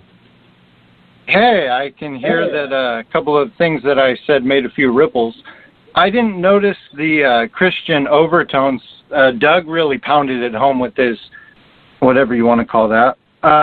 If anyone wants to look into what Doug's talking about, look into Zachariah Sitchin, because he extensively writes about it, and it's not relying on Noah and the ark and all of that. It's actual legitimate stuff. I just wanted to bring, switching gears here, a little bit of positivity to your show, because I know you've been hold on, Jason, kind of reading your script as per usual, and it's coming off in. Hold on. One second, Jason. I think Doug is saying something. I'm sorry, Jason. Yeah, I heard what you said about Zachariah Sitchin, and I understand what you're saying, but this goes further than what Sitchin was saying. He believed that the Anunnaki seeded us on this planet, and this goes further, disproving what Sitchin was all about as far as that part of it. Now, the science part of what he said was right on, but not the space alien part. So I would take issue with that particular thing. He's dead now, so attack him all you want. That's nothing out of the ordinary. So, anyways, I just had a question for Richard, if that's okay. No, I'm not attacking him. I'm just simply saying that he was wrong. That's all. That's not really an attack. Yeah, it's just a disagreement. Yeah, that's okay. Well, we don't really need the 2-on-1 thing going on. I just had a question for Richard. That's all. Go ahead. Go ahead. What's your question? Okay, about you mentioned that you fast 1 day a week. I'm a huge advocate on intermittent fasting, especially, but fasting as well. What's that day that you pick? Can you tell us about that day a little bit? I'm not sure I'm following your question exactly. You're saying something about the day. What? You're saying what day do I pick to fast? Yeah, well, I've done it on different days. Okay, I've done it on different days, but the one I almost always do is the one that I'm under least demand for the outside world on, which happens to be Sunday. But there's no hidden significance of that to me. I would do it on Wednesday or anything else.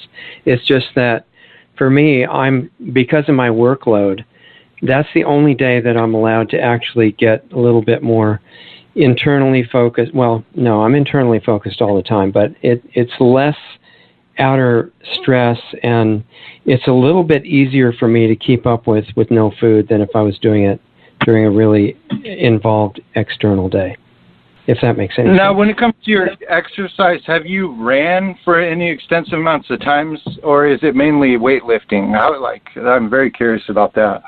Yeah, well, and again, I'm not telling other people to do what I'm doing, okay, with this particular thing, because it's an individually tailored idea. But what I'm personally doing right now is I usually run a couple miles at a time, maybe at the most 3 times a week. So I'm not doing a lot of extensive, like, marathon type running or anything.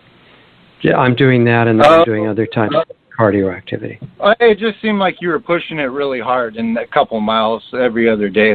I don't know. That's maybe for your age group. That's pushing it, but no. What I'm pushing hard on is not trying to run the farthest or anything like that. I'm pushing with the connection between the calories and things that you take in versus the energy that you put out. Okay, it's a completely different concept. So what I'm looking at is there may be ways, when your body gets really clean and well nourished and other things are in line, that you may be able to do more and more with less and less input. That's what I was trying to explain. Well, you're kind of preaching to the choir on that, because I don't eat until 5 p.m. or after. And yeah, you're doing intermittent fasting all the time. Absolutely. And I just feel like it's really worked good for me. And the thing is, some people will naysay that and say, oh, you sleep on the calories, they just convert to fat.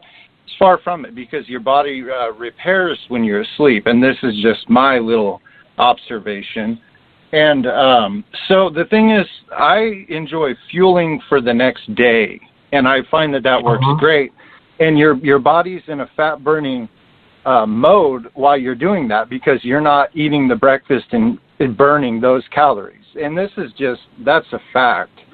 Yeah, so, I was doing cardio on an empty stomach for a while, but lately I've added doing cardio and heavy weight stuff on an empty stomach, and so far it's exactly like you say, it's working really well. And I'm finding out that I can do harder weight workouts with no food, which I find kind of interesting.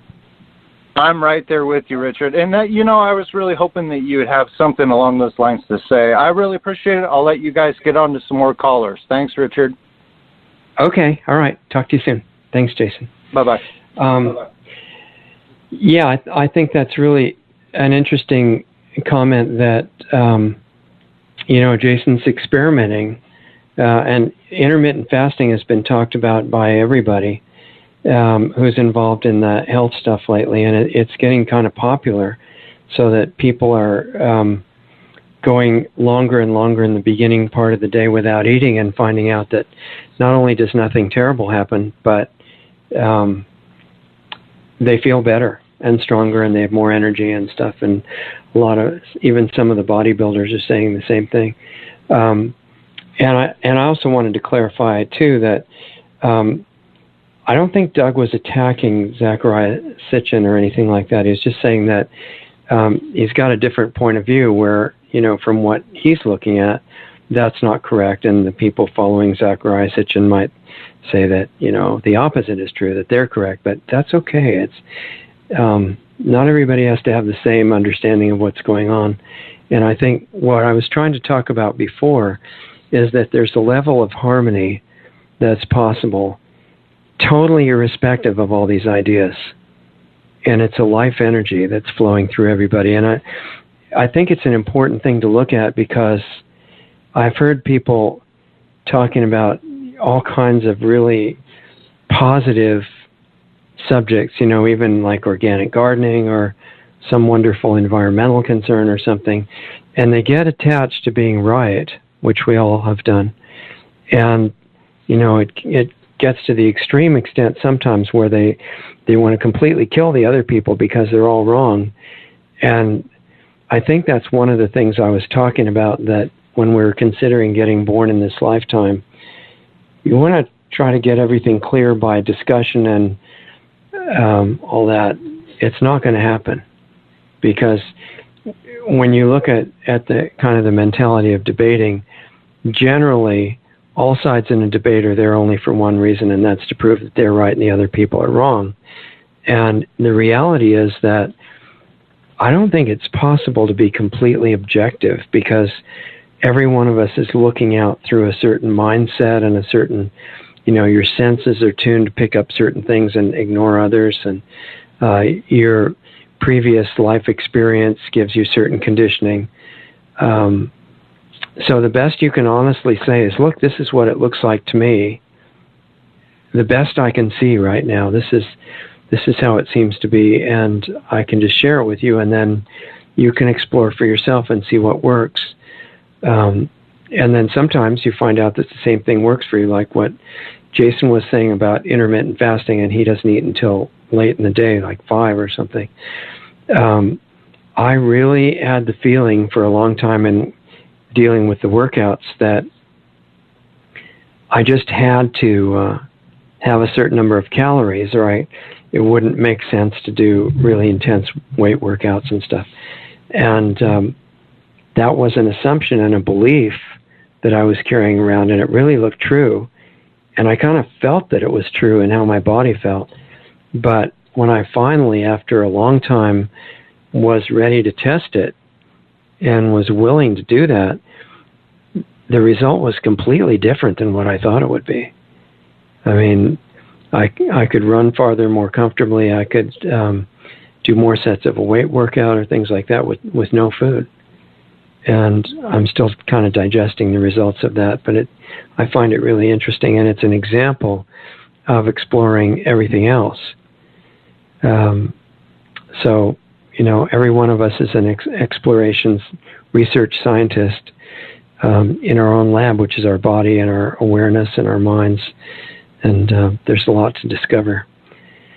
So I wanted to tell you, just mention, Doug, are you there? You want to say something? Yeah, if you don't mind. We did have a question from the chat room.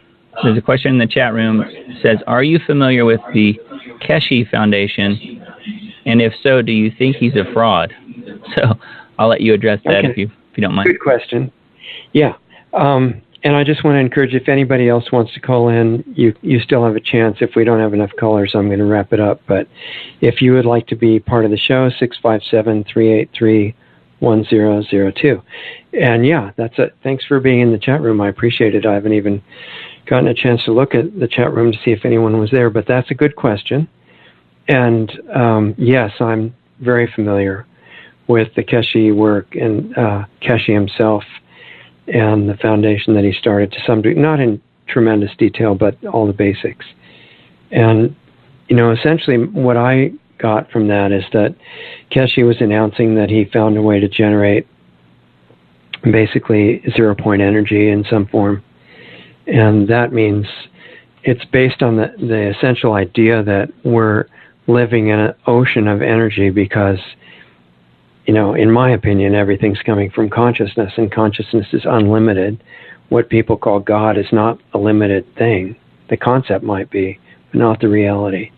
And all the way down into this level of creation, there's basically infinite energy accessible at every point, but you have to tie into it. And apparently that's been done a long time ago. I'm sure of it. Actually, I've talked to some of the people who have invented parts of this technology, not Keshe, but other ones.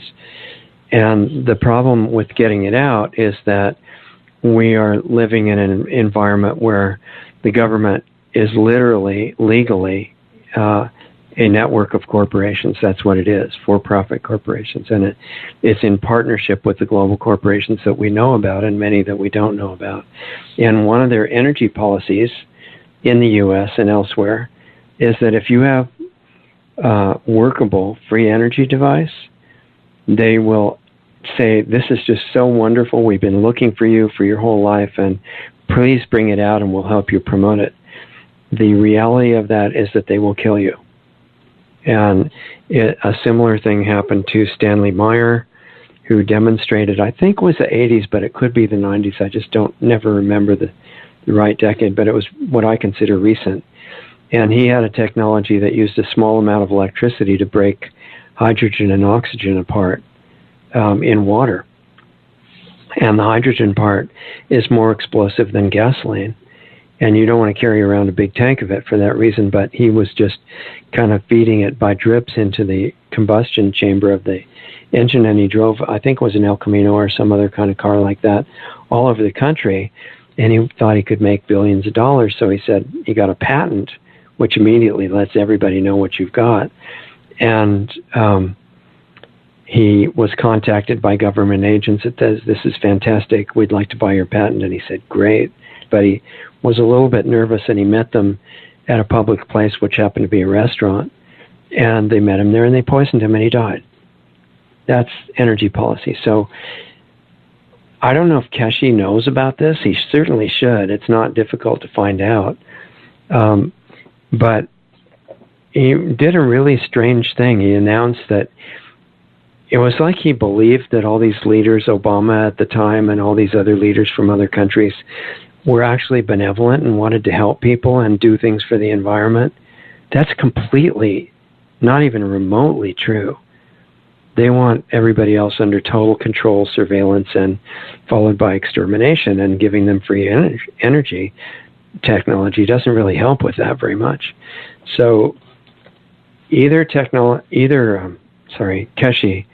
was very, very ignorant about the state of the world, or something else strange was going on, because he put out an announcement, I think it was sometime early last year or something, I kind of lose track of time, but I think it was like that, and he said, this time next year, or pretty soon, in a few months, you're not going to see the oil being used anymore, and all this free technology will be everywhere.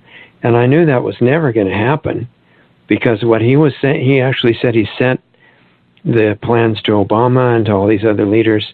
Well, they just get rid of it, or they'll test it and make sure it doesn't work, or they'll do something to sabotage it, or if necessary, they'll kill the inventor. And they can kill virtually anybody that they want. It's like Obama said, they're very good at killing people. So as far as I know, Keshe's still alive, and everybody's still using oil. And so I wasn't, on the inside circles of the people dealing with him. So I don't know what exactly transpired. He gave talks, and he sounded really sincere, but he was suggesting totally ridiculous stuff, giving these technologies to people like Obama that are working for the global rulers to destroy the world. I mean, I don't say that lightly. They really are. Obama's not the only one. And giving them these technologies is not brilliant if you're trying to do something good. It's like the guy that invented quantum computers. I tried to contact him right after it became clear that he had succeeded in making a computer that was, thousands of times faster than the previous model. And he had already given that technology to the government, and he was so excited because they would use it for all these good purposes. That's not what they do. And so what actually went on with Keshe, I don't know, but the kind of stuff that he was announcing was just didn't make sense at all. So I hope that is some kind of an answer to what you were saying that's relevant to what you wanted to hear. I don't have any desire to criticize Keshe. I don't have any desire to criticize anybody. But, our goal here is to try to reduce avoidable human suffering and try to not have the future that our global rulers want for the world to happen. And I would love to have something like Keshe was talking about be everywhere. In fact, that's what Stephen Greer is wanting to do. And he has made an environment for people to bring their energy technologies and be tested in what he thinks may be a safe environment. I personally don't know if that's possible, with normal means. with supernatural protection. It might be, but he's just talking about live streaming everything, and hopefully that keeps everybody from being assassinated. And he says, bring your energy technologies, your free energy 0-point technologies, and we will quickly disseminate them all over the world. We don't give them to the presidents. We give them the plans to all the people, all the inventors, all the engineers, all at once. And he says he has a means to do that right now. And I met him in person a few months ago. And at that point, he did not have anybody who had come forward with a provable technology yet. These do exist, unquestionably. But whether people are willing to risk their lives coming forward and giving them to him, I don't know. We'll see what happens. But, anyway, put in the chat if that's not a complete enough answer for you, but that's what I think. So, in the meantime, we have Dee on hold in California, and I'm sure everybody would like to hear from her, and let's see what she has to say. Hi, Dee. How are you doing? Hi, Richard. I'm good.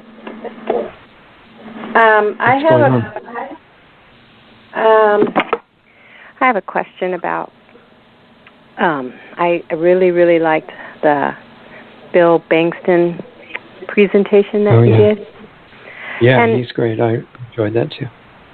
Yeah, I just kind of finally sunk in what you said tonight about focusing on one really beautiful or uplifting, inspiring picture in your mind, and I didn't really catch that before. I don't know why. You said it before, I'm sure.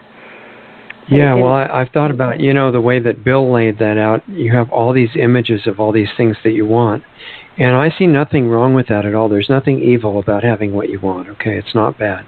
But overall, what I would really like to see come in for everybody's benefit is this atmosphere of love and harmony and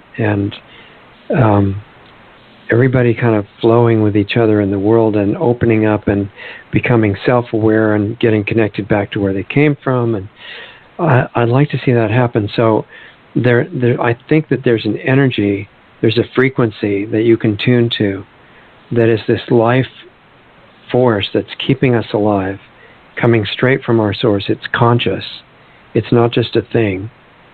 And it contains everything beautiful. And it seems to me, why don't we let that come through us? So that's kind of what we're talking about. Okay, but do you have like one picture? You said you keep it constantly. Is it only one picture, or is it a changing picture? For me, it's a feeling picture of emotion. Understand that.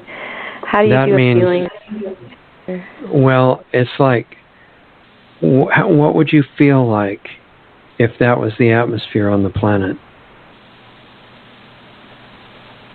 Well, the problem with picking up compared to what Bill said was he said don't use an emotion, just use a actual thing that would lead to an emotion. Once you start cycling in his system, you leave the emotion out. Okay. But when you're putting your list together in Bill's system, like suppose you want a new Corvette, okay, and he says, well, what color is it? Do you want to be sitting in it? Is it in your driveway? In other words, very, very specific. And he wasn't eliminating the feeling, because he says, all right, what you're sitting in it, what does it smell like? I mean, that's a feeling picture to me.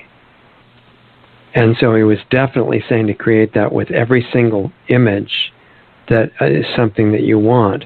But then when you start what he calls cycling, which is running one picture after another in your list through your mind, faster and faster and faster and faster, you can't consciously grab onto each picture and what it was like and the details and the feeling and all that. You can't have any of that, so you just let it go.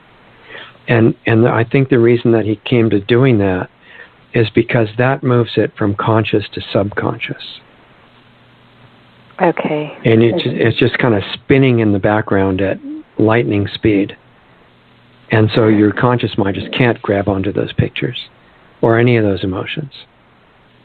And then what he finds out is that if you let that, you give that permission to run at this amazing speed in the back of your mind all the time, then what he's finding is that those things start coming true in people's physical life.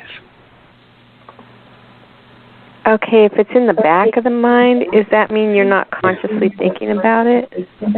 It means you're aware it's buzzing along, but you certainly can't grab onto any of those pictures. It's way too fast. Okay, so you don't. When you first put the list together, you pay very careful, detailed attention to each picture that you put in. Okay. But then and that's why he says to get at least 20 of them. Mm-hmm. Because he wants the conscious mind to give up and it can't grasp them anymore. Okay, so it's going so fast that you don't even stop it. You just let it run. You just let it run and it's a blur in the background. Oh, okay. You're just aware that it's running. So I was trying to understand that in relation to what we've been talking about. And so I'm saying, if you want to use the same thing with respect to that harmony energy, that life energy that comes from the source that flows through us, you give the direction, the intent for that to flow through you and give that permission and leave that open permanently and be aware that it's coming through, but you don't try to control it with your conscious mind because it's too limited. Okay. You just give it permission and let it go. But so you're always focused on your intent, right? As far your as intent. Yeah, the way I would translate it into how I've been saying it is that you're like the owner of a company, you or the CEO. You decide the policy above the CEO. You're the owner. You're the founder. You decide the policy of the company, but your employees put it into action for you. And your family, in this case, for example, your mind, who is your own kid. And the mind has access to all information about everything that pertains to life on this planet and probably everywhere else. And so it has to carry out what you say. And we've got this, helper with this vast capability because nothing is unconscious to mind. And but we've never given it clear direction. So it's just run around, doing anything it can to get attention, most of which is highly destructive. And it plays these programs at random just to get our attention, and then we fall for it and think, oh, that's me. That's my thought and emotion. It never was. Okay. Well, I've noticed that my mind is really quite spectacular. It's pretty sharp. I mean, it can figure stuff out it's very sharp. It can do almost anything. It's like a computer. It'll compare, it'll do power of deduction. It'll come up with all kinds of ways to make things logical and figure them out that way. It's lightning fast, but it really needs direction. Okay, so that's what you're talking about. Otherwise it becomes a tool of destruction, Right. So policy making, that's what your policy is to... That's your job. To stay on the life energy is what you're doing personally? You're staying on the life... You can't just say it. The mind takes your direction from your focus and your feeling.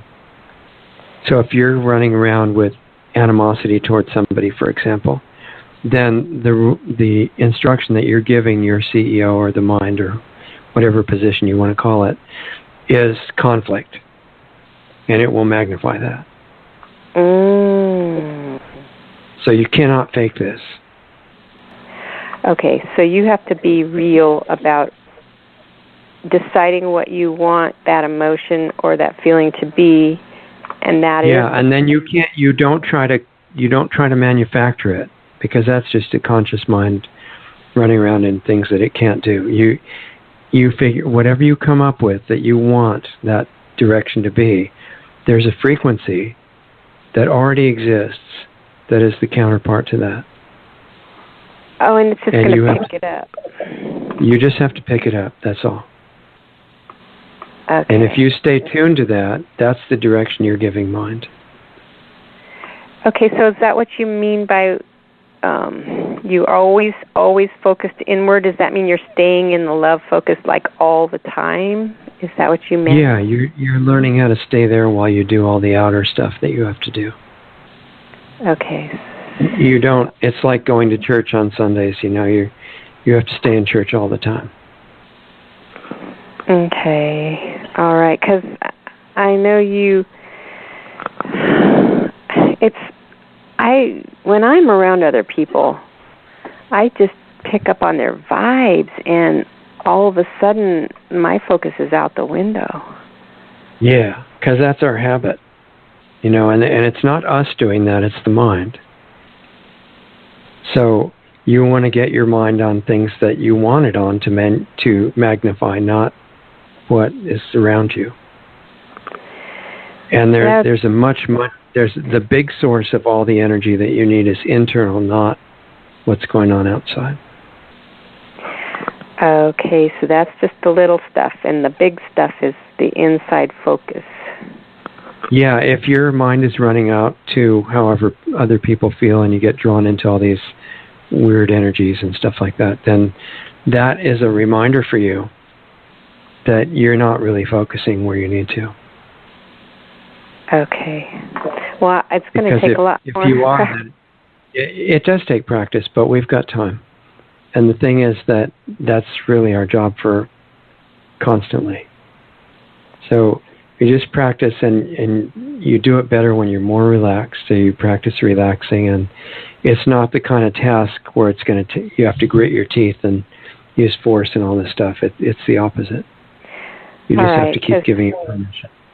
Well, I noticed that I was tending to project my own emotions into other people's problems, or vice versa, where I would be so sensitive to their dilemmas that it would affect me emotionally, and I didn't know how to stop that.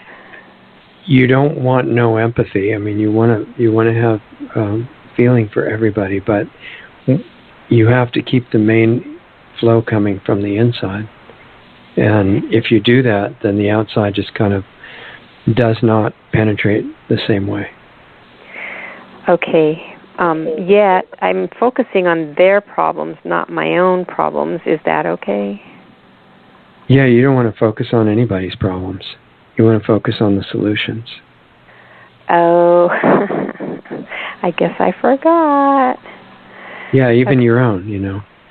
Because Bill Bankston was saying it in a really interesting way. He was saying, if you think about, you're making your list of stuff you want, and you don't make one of those pictures be, I want a car. You make that picture be, I have a car. Oh, right. And it applies to the same thing with scanning for frequencies. Those frequencies you want are the frequencies of solution, not affirming problems. That's interesting, because I know when I'm going out for an herb walk, everything grows. The solution always grows right next to the problem. Like if you see poison oak, then a cure for poison oak in the herbal land is right there within 20 feet usually. Yeah. So and it's the same thing internally in your consciousness. Okay, so that's the problem. So you want to invite the frequency that is the cure, not the problem. Invite the cure frequency. Okay. So how do you roll it fast? That's kind of confusing. I don't really know how to do it. How do you do what? Roll all these images fast through your subconscious. You say it's playing in the background and it's kind of at a buzz. I think. Yeah, I'm not an expert in that. I did go through his CD course, and he's saying that it takes a lot of practice, and that you can go back and review it from the beginning, which is making your list of at least 20 things. I think when I did it, I had, 50 or something. He said the more the better, because they'll blur faster that way. And with each one, you go through, take the time to make a very specific picture of each thing that you want, and then you just visualize this circle of pictures spinning faster and faster and faster until it just gets into a blur and goes really, really fast.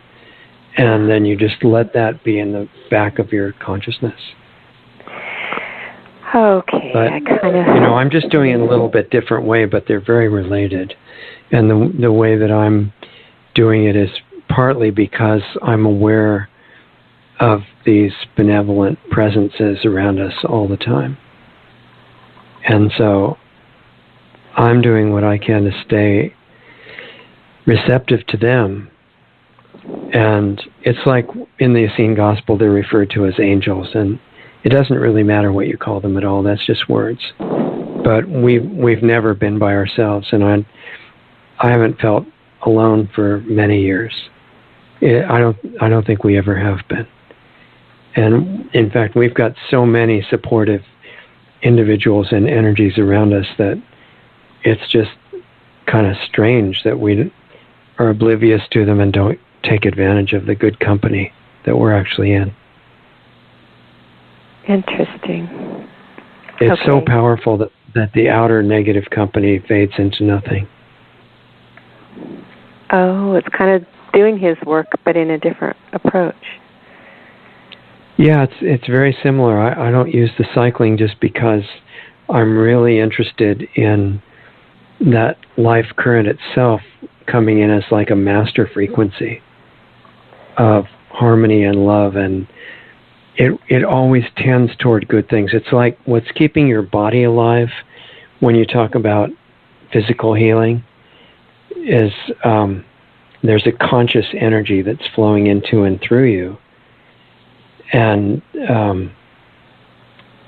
it's beyond wise. I mean, it automatically flows toward the best solution for everything.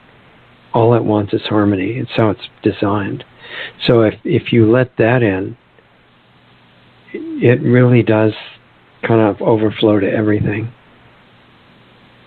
Okay. It seems to me that if you let that flow through you, and then your attention goes to somebody that you would like it to help, whatever is going to be the most beneficial for that person is going to go to them. And you don't have to figure it out.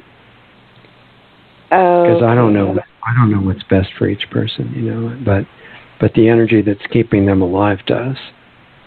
And if I just am there to help resonate that, then who knows what might happen. Okay. So that's why I don't want to focus on their problems. I just want to allow the solution to come. Theirs or yours. You can focus on them as they really are. Which is this incredible being of pure beauty and energy and consciousness. And you can connect to that. Oh, that's safe because it's the same being in everybody. Okay. Yeah, that makes sense. That makes sense. And then, it's not showing up at the moment because their own mind is blocking who they really are. Mm-hmm. And they have been eating a lot of garbage, and that really blocks them. Yeah, and you're not going to be able to force them to stop. Right. So if they are determined to have a certain experience in this life, subconsciously they're going to know what kind of garbage they need to eat to create that. Oh. And sometimes people are determined to do that, and if you try to fight with them to tell them to do something better, they're not going to like it very much. You're going to just burn up your energy for nothing. And besides, it's their right to go through what they want to go through. Well, do you think they're just trying to their subconscious is just trying to help them to process what their programming is, so that's why they do that? That programming is self-perpetuating. It just wants to go on indefinitely. Okay. It keeps going cause and effect, or karmic, however you want to see it. Oh, kind of like a brain loop? They're just brain looping? Well, it's a very complex loop. It's what the people in India had defined as karma with, and the Buddhists looked at that with all these different, amazing variations in all these experiences that could take millions of lives and everything. It's just assuming that the mind's program is you, and that the thoughts and emotions it plays on the recording are your thoughts and emotions. They never were. But as long as you experience them as yours, you're caught. And it keeps going. It keeps having results. Oh, wow. I just thought of a really good analogy. Yeah, what? What did you think of? Well, I don't know if anybody's read the forum, but I posted a cartoon called Your Straw Man, or Meet Your Straw Man. Okay. And that's just that is that your straw man is just what your name is written all in capital letters. So it's not really you. It's just what the government uses as you on a piece of paper. Yeah. So driver's license. Maybe that's what it is. It's not. Yeah, the really real you. straw man is that limited identity. Okay. The government's playing around at a very low level. The mind is much more sophisticated than the government. So the straw man that it's made is all the thoughts and feelings that it's playing on its recording that we assume is ours. Okay. So we're giving permission for that to be the reality, and it is.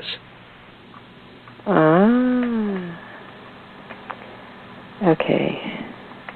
So the permission is just sort of a programming thing. Permission is assuming that's us.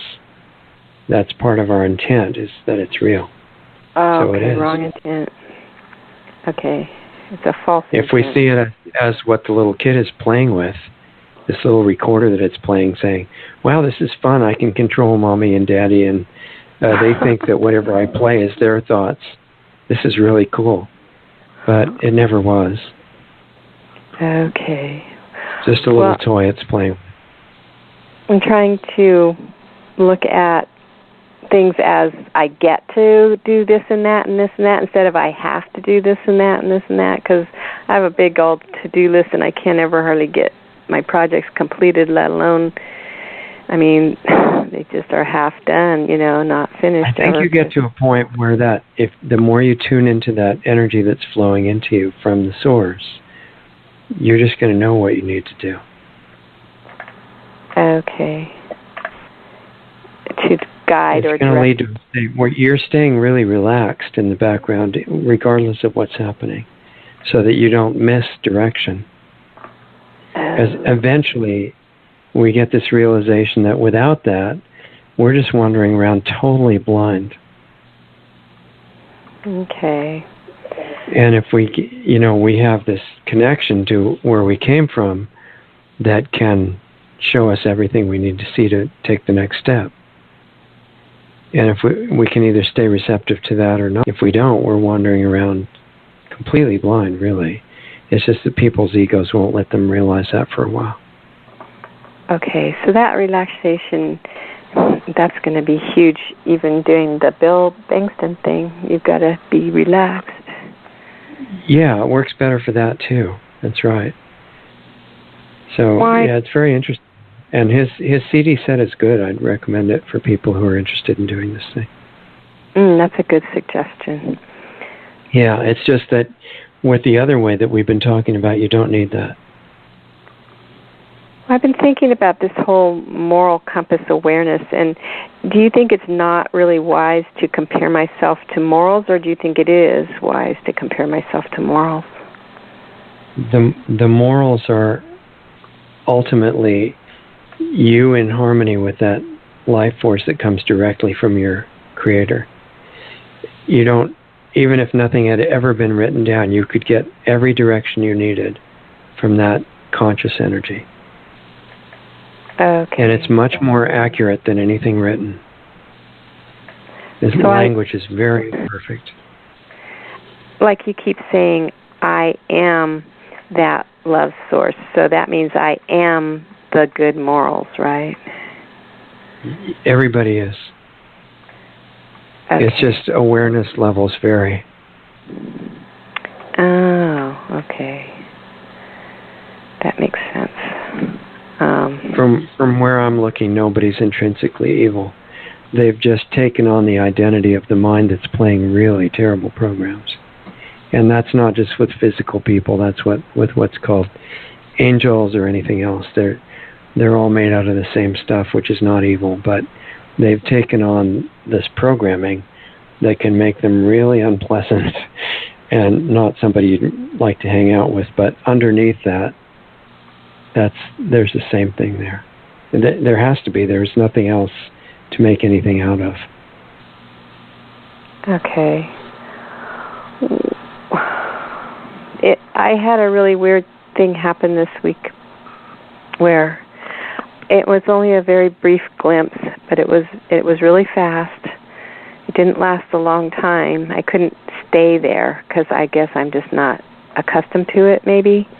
But I all of a sudden flipped into this mode where I really think I might have found that tiny space you were talking about, because all of a sudden it was like the peace that passes understanding kind of a scenario, and all of a sudden it was like I transcended all concern and fear. It was really strange to me because I am not accustomed to it. Yeah, it would feel very, very good. And you know what? People, especially in this so-called scientific culture that we've got now, they think of feeling as really low-level thing, that it's always misleads you and everything, but that's not really true.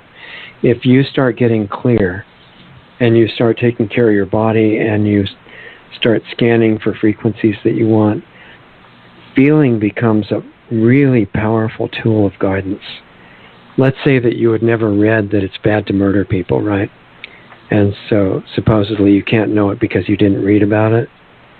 But if you project the feeling that you've got into what you feel like if you're damaging somebody else, let alone killing them, even if you're hurting their feelings, and the feelings will come back instantly and say, no, that's not right. That's the original moral compass, and you have it. So compare yourself to that all the time. It won't hurt anything. You project your feeling ahead into whatever you're thinking of, and it's going to tell you, if you want to know, the things that are out of harmony are the things you don't really want to do because they're not going to be good for you. Projected ahead. I never heard you say that before. Sure. There's no reason you shouldn't do that. I mean, if you're trying to make a decision, project your consciousness into where you are if you've made that decision a certain way and see what you feel like. And then make the decision the other way and see what that feels like. It's a very, very good sense of direction. So you kind of try on the feeling like a pair of shoes to see if it's comfortable? Yeah. Yeah. And don't have preconceptions. Just be open to whatever the feeling is. Because your intellectual mind can mislead you real easily. And say, well, because of this and this and this, just like a lawyer would argue, then you're going to, want to do this decision, and then you make the decision and something you didn't even expect happens, and it turns out to be completely wrong. I've done that a lot.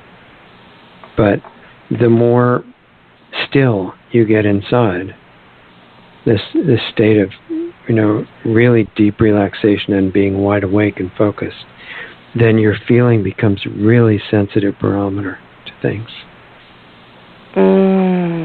Okay. All right. It's much more accurate than anything written.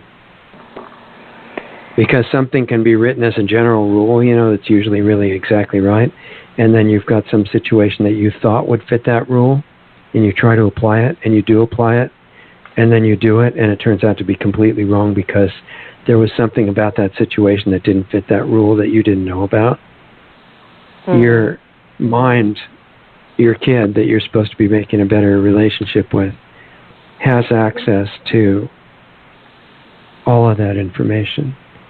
And you can have it start projecting, that scanning function into a situation or a group of people or whatever, and tell it to bring you back the information, and it will. Project the scanning of what? Of what? Of whether that's something harmonious or not. Oh, whether it's harmonious? Yeah, I mean, I'm telling you in a general form. It'll vary with the exact situation. Okay. Project scanning of whether it's harmonious. So, okay. The mind has all these amazing abilities. It's like what the psychologists talk about in very vague terms we might be able to do if we had access to the rest of the mind. But the mind, what they miss is the mind has access to all the mind right now. And the mind is not just a thing or a part of you. It's a separate self-aware being. So, and it wants to have a good relationship with you like a child does with the parent. So if you make that, then the child will use all these incredible abilities to help you. Okay. Well, so would that be projecting the scanning of something that's harmonious? Would that be like asking a question? Saying, what is harmonious in this situation? I'm thinking about enrolling in this school, say, some kind of school or starting a new job. Show me whether that's going to be something I should do or not. And the feeling will come back either really unharmonious or good. And it doesn't mean that it's going to be a wonderful experience, because you may need to get to do it in order to learn something. But it may be able to tell you that it's the right thing to do for the moment. Well, that's kind of like asking a question, isn't it? If you're asking if it's right for the moment. Yeah, I mean, the exact words don't matter. It's the intent. Okay, intent. Intent is a confusing word to me. I mean, do you have other examples of that word?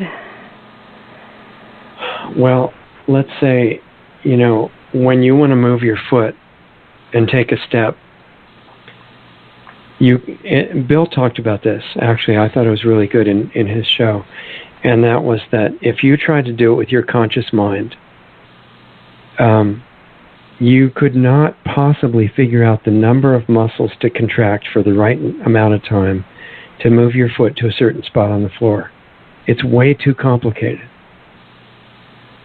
But if you have the intention in your mind, I want my foot to be 1 foot farther forward, then the subconscious, meaning the part you're not aware of your mind, takes care of a million different nerve signals at once and just moves it right there. Oh, that's interesting. All you had was the intent. I want my foot there. Okay. Well, I used to be a pool player. That's like billiards. And yeah. Some people that get like in competition and whatnot, or playing to win, they get into something they call the zone, where they're not even thinking what they're doing, and it just all comes automatically, and you just get on a roll, and you just doing everything right. Subconscious take over, yeah. Okay, so that's exactly the same thing you're talking about? Yeah. You're still using your conscious mind to say, I want this pool ball in that corner pocket. Uh-huh. But you're not trying to consciously figure out exactly all the things that you have to do it. Right. You're saying, that's my intent. Go ahead and do it. And then your subconscious mind does the details. Right. Because when you're a beginner, you're like trying to figure out how to hold the cue, how to stand your body right, exactly. where you're going to hit the ball. Yeah. Am I 2 degrees too much to this side or something like that? Well, now I can see why he says it takes practice. Because it takes practice. Yeah, because it takes practice to get your conscious mind to give up and stop getting in the way of everything. And also for you to have some exposure to the situation so you know what you want out of it. And then the subconscious mind has everything to deal with to put it together. And that's pretty much true for other things. Well, because I know with pool, you get a feel for it. You get so used to practicing that you just have a natural feel for it. You don't have to think about it. Yeah, exactly. And that can apply to almost everything. Okay. So on asking questions, do you think that it's not so much the answer, but it's asking the right question. Did he say that? I think he said that. I can't remember. Well, what kind of question are you talking about? Nothing in particular, but I thought he said that the secret is to ask the right questions, but I'm not sure if I got that from somewhere else. Yeah, I'm not sure. I think our main job, and what we're talking about is allowing the right energy to frequency to come into you, because it's what you're going to be transmitting.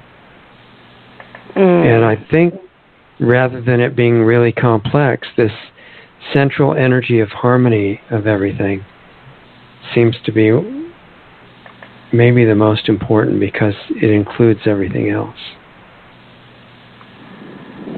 That one energy that's coming into us all the time from our source is running billions of different reactions in the body simultaneously. And we don't have to figure out or make a list of them. That's interesting. When you just said that, what flashed into my mind, I used to study the Bible a lot for quite a few years, and there was this thing called the Shekinah glory that would follow the Israelites around. I mean, they'd carry this Ark of the Covenant that had the Ten Commandments in it and stuff, and then when they parked it, there would be this fire at night and a smoke by day, something like that would come out of it. So maybe that's like that central energy thing that you're talking about. Well, even if you're just looking at your own body, you've got, depending on what scientists you listen to, you've got somewhere between 20 and 100 trillion cells, and they're all being controlled perfectly all the time in harmony. So that energy that's coming into you is coming through now. It's just we're not aware of it most of the time, and if we give it permission to do more than just the basic maintenance, then we can have an incredible effect on other people in the outside world, even without saying anything. Okay. So if you're talking to your mind, instead of having the mind run around and play random programs to keep you tied in knots, which is what it's doing now, say, mind, I really would like to let you help me staying tuned into this life energy of perfect harmony and everything. And I think that you have incredible abilities, and let's see what would happen if you actually start helping me with that instead of playing all these competing programs. And I don't even know what would happen with that. I mean, I'm just beginning to explore it too. Okay. So that's what you meant by having this picture in your mind. It's not just like a picture of a sunset or something. It's more than that. Is that what you're saying? Are you talking about what you stay connected to for your emotional connection? Yeah. Yeah, that's not just a picture. That is, it's more of this experiential, dimensional, emotional thing. It's like, let's say that, I don't want to say what it is because it could be different for every person, but whatever. Let's say that the best feeling that you've ever had is at this particular place that's the beach, where you feel like everything is great and you're in this wonderful state of mind, and you know what it smells like and you know what it looks like when you're there, and you know what that feeling is, and it's complete, peaceful, harmonious feeling, and you keep that in your mind. It's not like a two-dimensional painting of the beach. It's when you were there. It's what it really feels like. And then you go and deal with the unpleasant stuff you have to do, but you stay in touch with that, and the discordant emotional effects of the outside bounce off. Okay. All right. That explains it. Now I get what you're talking about. I wasn't sure, but now I am. It's more of an experiential thing than a, picture per se. Okay. Thank you for explaining that. I know it took a while, but it's like a memory or an imagined experience. That's it doesn't have to be real. No, but it has to be the best that you can imagine, and then as you get better ones, you can substitute them. Oh, like the revision he was talking about? Like the what? he kept talking about revising the list or revising. Yeah, well, he was right, and he's saying as you want to change what's on the list, that's fine. It's kind of similar, but a little bit different approach. I'm just saying, whatever gives you the most deep feeling of harmony and peace and comfort and security and all these things, you keep that experience in the back of your mind and connected to it to the point where the other ones just really don't do much. Okay, that makes sense, because harmony, comfort, and security, that will keep you relaxed. Everything that feels good, that experience, you stay connected to it. Okay, all right. Yeah, it changes everything. Okay, well, that does answer my question, so thank you for that. Yeah, you're welcome. See what happens during this week. Okay, all right. Have a good one. All right, you too. Okay, bye. Okay. Doug, I saw your message that you keep getting disconnected. Sorry about that. And that's okay. I've got somebody else who's been holding, and I'm not sure if they want to talk or be part of it or just listen. One thing that I want to let you guys know, if you decide that you want to be part of the show, is that you've got, when you call in, you've got I think, I haven't heard it lately, but it's like if you press 1 on your phone, it means you want to talk, and this little question mark shows up on our board, and then Doug can talk to you for a second and make sure that it's something you're wanting to say. But if you're just listening, that's fine too. You've got another couple of minutes if anybody else wants to call up at 657-383-1002. It's a chance to get in. Otherwise, I kept meaning to remind you mainly about tomorrow's show. It's going to be really interesting back on the Paris Climate Agreement. And, a lot of people, this really weird thing is happening in America and a lot of the world where people are kind of going crazy and thinking that, we need violence and we need overthrow of the president and we need assassination. And it's very bizarre. I mean, this is on mainstream media, and they're really working to break down society in this country. So it's another reason to do this work, because if you're focused on picking up a certain frequency that is in harmony, you're stronger than many, many people picking up this discordant, violence-prone, contention type energy, and you can actually do an incredible service to the whole planet if you're willing to.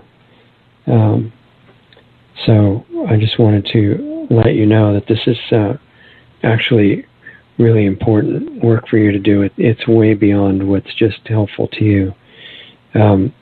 Also, I wanted to make sure that I don't forget to tell you about both of our sites, not just one, because the one is where the forum is, and that's free, and the newsletter and all these things. But the other site tells a little bit about the school, and we're now in progress talking about funding to a couple of sources to see if they're safe to work with.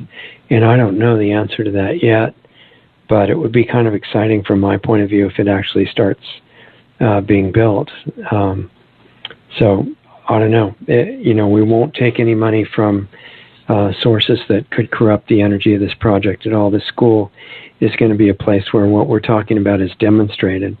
So it's not like it's a place to convince people of a right point of view. It's totally not like that. And it's really hard to explain, but it's not for any kind of new beliefs. It's for the experience of harmony. And as part of that affects everything. So we want to demonstrate, for example, what it would do to agriculture. All the food would be grown on site that was used there for the retreat. And it would be beyond organic because we would use rock dust, which is kind of the forgotten essential nutrient for organic agriculture that is almost not being used on the planet. But it really needs to be, because in nature, that is what fertilizes the soil with minerals for the next 15,000 years or so after an ice age, and we're near the end of that interglacial period right now, so we need more of it. And if we want to help with that artificially, it's really not difficult to do, and it can be economically sound for farming. You just get a grinder and a wide spectrum mineral source like river gravel or anything like that, and grind it up to powder fineness, and it brings back the soil fertility and makes everything that is grown organically on that soil into a superfood. You can do this on a little scale in your home. I mean, maybe not so much in your home, although you can give a little bit to houseplants, but you can do it outside if you have a little space or anywhere that you can grow anything. Using rock dust radically changes everything. And I remember talking in the 60s to a person named John Hamaker. He was one of the two authors of a book. I mean, not John Hamaker, but Don Weaver, the other co-author. A book, interesting little book called The Survival of Civilization. And at that time, we were all worried about global cooling, not the global warming that's being pushed or the climate change when they don't know which way it's going to go. But the point was, whatever is going to happen to the climate, and there wasn't really much in the way of chemtrails at that time, that the real bottleneck in the plants being able to use carbon is rock dust. And that when you spread rock dust, which could be done easily worldwide at a fairly low cost, then what happens is the plants suddenly have enough of all the earth minerals like calcium and iron and magnesium and potassium and all these things that have their only source for all those minerals in the soil or in your bones is one place on the planet, that's rocks. But it can't come from big rocks because there's not enough surface area to interact with the fungi and the things breaking it down for the plants. So you have to have powder, and when there's an ice age, it makes a new supply of all this kind of powder, and you get this luxuriant plant growth. And it's fine if you have tons of CO2 in the atmosphere because the plants just eat it up. But if you have a mineral deficiency, which happens near the end of an interglacial period, then the plants can't use all the CO2 that they should be able to, and it builds up in the atmosphere and you have other things happen. So the rock dust is really critical. We want to demonstrate that at the school and probably have a working farm there that would help supply food to people outside the farm itself, and maybe eventually a place where there'd be sites for people to live who want to be near that atmosphere. And we'd also like to be working in harmony with what Stephen Greer is doing and generate energy on-site, off the grid, by very advanced zero-point energy clean sources, even though, unfortunately, you get killed for doing that now. But if Stephen's project or others like it are successful, then that will not be the case. And it's going to be an amazing place. So we're actually looking at property, in case the funding works out, that is far off the grid, far from existing cell tower transmitters and things like that. Until that gets going, you know, I've been talking to people with electrosensitivity and especially that group recently because they're really suffering from the rollout of the 5G systems. And they're having just terrible results. Most of them can't afford to move anywhere. And even the ones that can afford to move realize that the plan is to roll out the 5G transmitters all over every part of the earth so that you can't escape. So I don't think moving is going to be the ultimate answer, but we need to develop our innate resistance to those by making our own energy field stronger and more coherent so that it can resist the outside impact of the 5G transmitters and the other ones that are active. And there are ways to do that, and you're not supposed to know about it. And I've started talking to some of the serious ES cases, which are in pretty bad shape, and with how to build back up. And the body has amazing natural immunity and resistance to even electronic interference. And that comes right back to basics that, you know, I'm sorry if it sounds boring because it's the same stuff all the time, but people are not using it like they could. And that's grounding, more and more sunlight exposure as you get used to it. And for me, when I was not able to get that, I would use D3. I was taking about 10,000 units a day. I'm not saying for you to do that because I don't give medical advice, but sun is way better than just D3 if you can get it. And certainly the times of the year when you can, that would be my preference. But using that and getting rid of the negative programming and the thoughts and emotions that are coming through mind, eating only raw organic food that's whole food and fresh and as local as possible. These things, I think, are the hidden keys to surviving the electromagnetic assault. And, they're almost never talked about in the context of that, but I really think that is what is going to have to be discovered. So for the people willing to do the work, it's not like a magic herb or secret pill that, you could take and special miracle drug. It requires work, and you don't have the leeway of eating junk or thinking, nasty thoughts toward other people, regardless of justification. You can't do it because those things have energy signatures that are frequencies, and you destroy your own body. So these are some of the subtle aspects of dealing with the electromagnetic smog and the 5G garbage and the smart meters and all this stuff. They're putting them everywhere with the intent that you won't even be able to think straight or be healthy. But I think that we can anyway, that we shouldn't get rid of those things. But in the meantime, I don't want everybody to be just helplessly sitting there suffering, or the ES people. And one of the reasons that it's possible to talk to the ES victims more than, say, cancer patients or people like that, is that when you get cancer, you're pounced on by the medical industry immediately. They know that they can make huge amounts of money off of you, and it's this multi-$100 billion industry. And in most cases that I've talked to the doctors, and the doctors directly make money as a cut off how much chemotherapy drugs they can sell. It's an amazing system. And so they don't want that interfered with. If you bring up things that will really cure cancer, the major cancer, what do I want to say, foundations and things like that, they'll be very threatened, and they will not appreciate it at all. And they'll attack you. And especially if you set up a place that's curing it with natural means, you may die because they see you as an enemy. But with electrosensitive people, you can talk to them because the doctors don't realize, not the doctors, but the medical industry doesn't realize this is a huge gold mine. If they just start, even if they just want to diagnose them all with mental illness and say they all have to be on Prozac or something like that, they could make billions of dollars off of that, and they're not realizing that yet.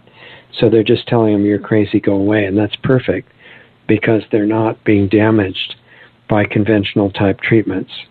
And they're still, more receptive and usually open-minded to things they could do that would really make them get better. And there's not many groups like that. Most of the groups that are suffering some kind of disease or what Dr. Morse would call, some kind of supposed disease, but really just some body condition, since it all goes together and your whole body's affected, not just one part. Most of these conditions are under the control of the medical industry that uses fear and lets them know, if you don't do exactly what we tell you to do, even if the treatment kills you, if you don't do it, you're anti-science and you're basically like some kind of mass murderer, you're a terrible person. And it works. And the people get so scared because they're so convinced that they're powerless, they can never know anything. Certainly compared to a real scientist or doctor, they can't ever have any real knowledge, and that is the opposite of the truth. You personally are brilliant underneath the conditioning. So if you see where the conditioning's coming from, you could uncover what you've really got. And I think, most people who do that would be totally amazed at what the real capabilities are. And fortunately, all the programming's coming from one place. It's not somebody else. It's not the situation you're in. It's not what your parents did to you when you were 5. I mean, that might have been uncomfortable, but that's not the reason. What happens is your parents did this to you when you were 5. And that would have been the end of it if that was the whole thing. But your mind took that and made a program out of it that's debilitating. There's a difference between the event and the resulting program. And where's that program? It's on a recording like a disc, and your mind is playing it for you, and you're thinking that it's you.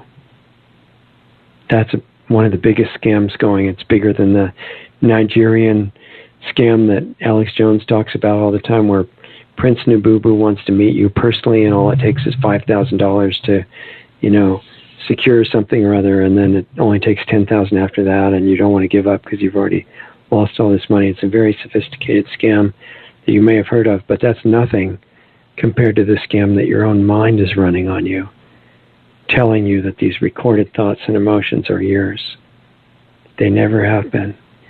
And I know a lot of people would consider that completely blasphemous to say, but it's not insulting, it's freeing. It's tremendously empowering. You get rid of those programs and you start learning to observe them as they flow every day, and then realize that they're just programs being played by this little kid called mind. And if you get its attention and make it an ally and be nice to it and give it something it's all excited about doing that's positive, it'll forget all about playing those programs, and you'll be amazed. What you thought was your identity is replaced by something a lot better. And I guess that's what I'm encouraging, because my ulterior motive is I want to see less of the suffering that results from all this destructive programming being believed. And I also don't want to see life on this planet be wiped out, which is the plan of the rulers. I think we still have an option. And I don't think we have, at this point, much of a chance to overcome it by direct opposition and force. I don't think that's going to work. But this whole area where we're supposed to be working, we're ignoring. And that's where all the power is. It's like, remember Dr. Seuss wrote a lot of really neat books for kids that some of them have deep messages for adults too. And there was one, I don't remember if it was Bartholomew Cubbins or maybe you guys remember, but some other one where this guy was coming into this walled enclosure around a castle every day. And he was, there were guards at the gate to make sure you weren't going to do anything terrible, similar to the TSA of, 1,000 years ago. And they said, okay, you can come in. We don't see you don't have any weapons or anything. And he'd go out pushing a wheelbarrow.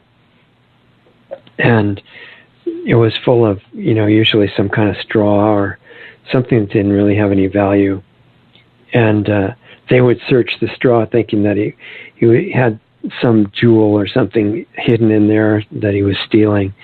And they could never find it. And they let him go out, and he did that every day for about a year, and then he disappeared. And some person finally figured out what he was doing is stealing wheelbarrows. So the point of the story is that it's not where you think it is. The focus of attention, it's like watching the magic show where the magician is waving one hand and the other hand is what's important. So we're thinking, all right, we got to resist these guys. We got to stop the deep state and expose all these things and get out there and march and stop the chemtrails and everything. And those are not bad things to do, but I don't think that they're going to be the way to succeed. And we've got this vast power that's like the stealing of the wheelbarrows by Bartholomew Cubbins or whoever that was. And we were born with this ability. But after, by the time we were born, we'd already long forgotten it. And I'm just saying, you might want to remember and get back in touch with it. And one way that seems to help is start listening to the programs and be aware of them, the ones that are playing right now. You don't have to wait to some special time when they can be heard. It's right now. And there are thoughts and emotions running through. And they're creating the motivation that leads to everything that we do because we think they're ours. And there's somebody manipulating those, and it's not the Rockefellers or the Rothschilds or anybody like that. It's mind. And the mind is your kid. And if you make friends with it, what you're really being demanded and asked to do right now is learn how to be a good parent or a good babysitter or both. And how much skill do you have if a child is involved in something really destructive, not in stopping it by force, but in getting it so enthusiastic about something positive and giving it so much reassurance and support that it just really wants to help you with the thing that you're suggesting. And so I'm just suggesting, as strange as it sounds, as strange as that story might seem to you, that you might want to become aware of what the mind is playing with, that it's got its chemistry out on the living room floor, and it's playing with things to see how much of an explosion can be made. Because then maybe the parent that has ignored it for its entire life would pay attention and give some recognition. And you don't have to wait for the explosion. You can clean up the floor if the experiments stop. And when the programs are out of the way, and you say, wow, none of those thoughts or emotions were ever mine. They're playing on the programs, like in the Matrix. But if that's not me, and those aren't mine, who am I? What am I? And you eventually find out you're this incredible person. And I feel really honored to get to meet you over the radio, because I wouldn't have that chance if the show didn't exist. So I feel like I'm the person who's really privileged to be visiting with you, not vice versa, because I'm just rambling about a bunch of stuff hoping you can use it. And it's really motivating me to keep pushing and pushing, like we were talking about before, and doing more. I don't mean I'm running marathons. I mean I'm trying to investigate assumptions in my own mind and say, well, what if they're not true? Maybe such and such would work. And getting more and more receptive to the energy of harmony that's coming down through us. If we start being repeater stations for that, this place could change. We could terraform the energy environment of the atmosphere here so that it's conducive to harmonious life. Just the opposite of what our rulers are trying to do now, terraforming it so the only thing will be abnormal life that would survive, and even not that after a while. So I hope that made some kind of sense to you. I'm sorry if it's a little outside the box, but it's extremely powerful. So if you get a chance to use it, virtually anything that you're dealing with can be completely revolutionized. So I guess that's most of what I wanted to tell you. And remember the show tomorrow night with Alex Newman, and both of the sites, the one with the school on it too. And if you want to give me feedback, if any of you are interested in working on what we talk about, because I said, remember, this is not an entertainment.